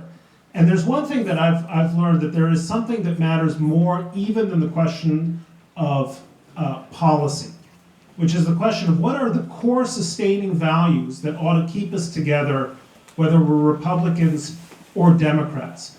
Do we respect the right of free speech? Do we believe in the importance of a free and vigorous media? Do we believe that this was a nation founded by immigrants, including, I am certain, your parents or grandparents, right? Right? And do we believe that just as our forefathers didn't come here in silk robes, current immigrants aren't coming here in silk robes either? My great-grandfather was a carpenter in the Brooklyn Navy Yard. When I look at people who are cleaning up in mess halls or in dining rooms at hotels, and I look at those poor immigrants who are here as first-generation people, I say, those are my grandparents. Respect them. Respect them. Sorry. Wait, let one second. See, the one thing we have to understand is, he has the right to do that because he's one of the speakers tonight. And everyone has a right to ask questions, and that's the thing about a dialogue. But Shmuley, let me just finish. Okay, I heard you. Okay, if your ancestors arrived before 1886 or so, well, many of your ancestors did. It was an open border. Okay, so let's ask ourselves honestly, those Latin Americans who may not have been here legally, and I don't support that. Okay, I don't endorse illegality in any way. But really ask yourselves, are they committing such a crime? No, what they're doing here is they've come here, they're working hard, they're remitting money to their families, they're creating communities where often communities have fallen apart all over the United States. Let's be serious about this. I want a legalized immigration or a reformed immigration system which makes it easier to come here and regularizes the process so people don't have to risk their necks in order to make it to the American promised land. Now, to your question about Democrats I would support, I have said publicly, and it's not popular with many of my colleagues, I will never vote for Elizabeth Warren. I will never vote. I will never vote for Bernie Sanders. However, even if I disagree with a lot of what Joe Biden is going to do, I'd rather have him than Donald Trump. Even if I disagree with a lot of what Pete Buttigieg will do, I'd rather have him than Donald Trump. And finally, I would be happy and enthusiastic to see Amy Klobuchar, a Midwestern moderate with a good head on her shoulders, become president. Not because I'm endorsing every sense, but this country needs to get back to normal. Have any of you noticed the way we speak to each other in the last 3 years? Have any of you noticed how ugly political discourse has become? Have any of you noticed how so many people in minority communities feel they have no purchase in terms of the way in which the United States represents itself? Do any of you feel ashamed when the President of the United States goes to Kim Jong-un, one of the worst dictators in the world, and says we exchange beautiful love letters? I don't feel ashamed at all. Well, I do. I do. And you're Okay, touching because on Kim, some nerves because here. Kim, wait, hang on, Shmuley. And you're wrong about the minority community. One- They're becoming Shannon, Republican. Right. He's just speaking about. Okay, and He's making a lot of conclusions that aren't so. But he has a right to do that. That's the whole point about. No, he doesn't have a right to shout fire in a crowded theater. No, he's not doing that. He is exactly doing that. He's not doing that at all. He's doing exactly what he accuses us of He's doing. not doing that at all. He's not doing that at all. Okay. yeah, I'll just finish. He has to finish. What- He has to be allowed to finish. Here's what bugs me, okay? I know there are a lot of you who agree with me, there's some of you who disagrees with me. It always bugs me, and this has happened to me almost every time, that the heckler at these events of yours, Shmuley, is always a guy who's the most vociferous Trumpist, and it says something about the nature of Trump's movement. Okay, I have plenty of friends with whom I agree, with whom I disagree, and who support the president for one reason or another. But I think, and I've spoken here many times before. Inevitably, the guy who heckles me, okay, is the guy who's clearly most vociferously pro-Trump. I just always find that fascinating. We need to go back to a place where free speech is respected, where there isn't a heckler's veto, and where just because someone in the audience feels offended by what the speaker is saying, doesn't give him the right to be rude to me or to the rest of the You're audience. rude to us. Hold on. You're rude to Hold on, Shannon. You know, one of the guys, please. One of the advantages of having a smaller group, and I really want to thank Bret and Peter for agreeing to do this event on such short notice. We organized this just a few days ago. But one of the advantages of having a small group, please give me your attention for just a moment, thank you, is that I actually know a lot of the people here, and I know some of your stories. So what's remarkable to me, Shannon, who I really like and respect, is that your father is here. And your father is one of the great living heroes of the Jewish people. Your father fought as a partisan, fought the Nazis. He's a man in his 90s, thank God. Doesn't look a day older than me. 97. 97, thank God. He won the Elie Wiesel Award, which he wears proudly on his lapel.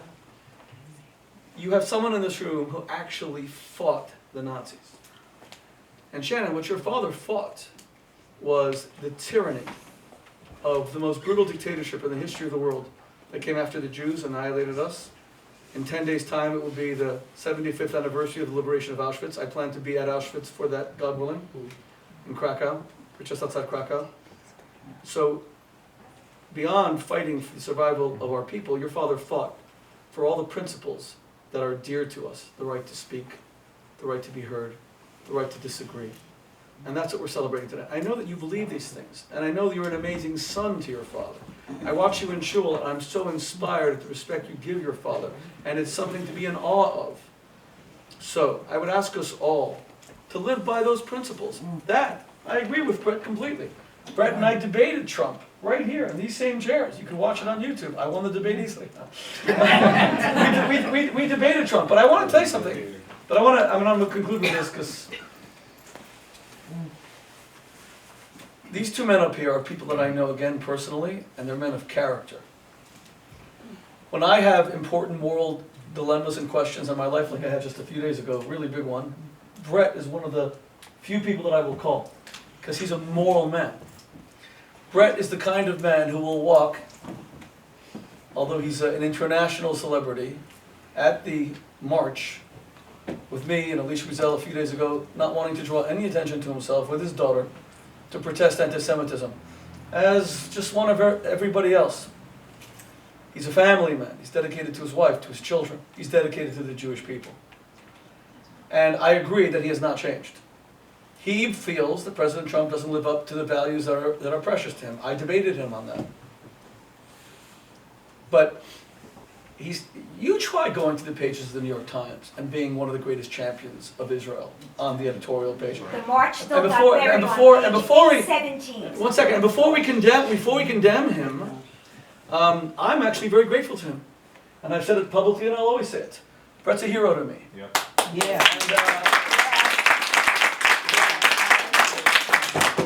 And that's coming from someone who has lost a lot of his very liberal friends because of my strong gratitude to the President of the United States for his unprecedented support of Israel and the Jewish people, for which I'm extremely vocal. And I've paid with a lot of my friendships, unfortunately, because of this terrible divide. I find it astonishing that politics is ripping us apart. You know, once upon a time in the Jewish community, a Jewish woman wouldn't marry a non-Jewish man, or vice versa. Catholics wouldn't marry non-Catholics because you wanted to affirm your religion. Hopefully it wasn't a prejudice, it was just you wanted to marry someone who shared your religious faith, so you'd raise your children in that faith.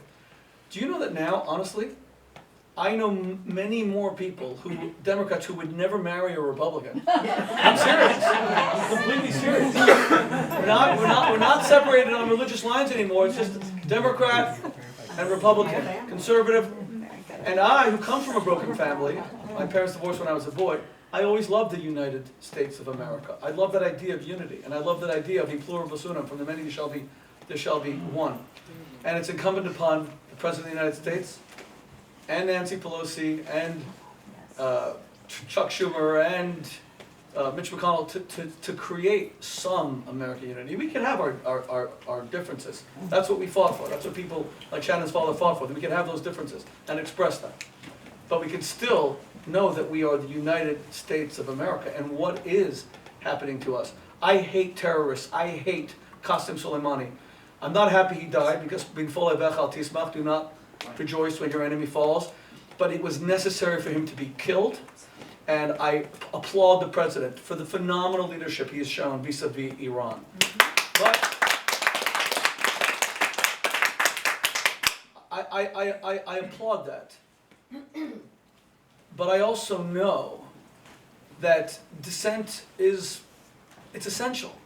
It's what we are, and I'm troubled by the fact that at my Shabbos meals, which were always a model of people being brought together, that there's these, even at my Shabbos meals, these terrible divisions. The only people that I hate Qasem Soleimani, I hate evil. I hate murderers, terrorists, kill. You have every right, I think you have an obligation to hate them. But to hate someone who has a different political opinion, that's ridiculous. And let me also finally say that Peter Noel, who came here tonight, showed so much character when we were on the radio, stories that, I'm only going to tell one, just one, which was, we had a dispute with the radio station towards the end, just because, whatever, there was a management dispute. And Peter decided, you know what, I'm not primarily a radio host, I'm primarily a writer, I'm going back to writing. But we were a team, so I said to Peter, if you're leaving the show, I'm going to leave the show. Remember, I was the white guy on this African-American radio station. I was his co-host. He came to me and said, no, you're going to stay. I said, no, I'm not going to stay. We're a team. I'm not going to do this show without you. He said, Shmuley, you have to feed your babies. And you have to be heard by my community. You have to stay. And he twisted my arm to stay. It was an incredible thing to do. What he should have done is demand loyalty from me and say, leave with me, we're a team. But he wanted my voice to be heard. And I'm so happy that you came tonight so your voice could be heard in our community, because yours is a very important voice, Peter. And I really hope that you will help to heal the divide between African Americans and Jews, because we are children of God, all of us equally, sharing infinite worth and infinite dignity. And I am a proud Jew, a proud observant Jew, to the best of my ability. I try to serve the Jewish God, who is a white American who believes that an African-American Christian, that a black man who was a Christian, who was murdered on the 3rd of April 1968, was the greatest American of the 20th century. I've written this, I've said it on the record forever, because Martin Luther King used the Hebrew Bible to restore America to its founding principles and its ideals. So, with all of the rank... Can I offer one final suggestion? Yes. I think we should give a standing ovation to our veteran. Yes.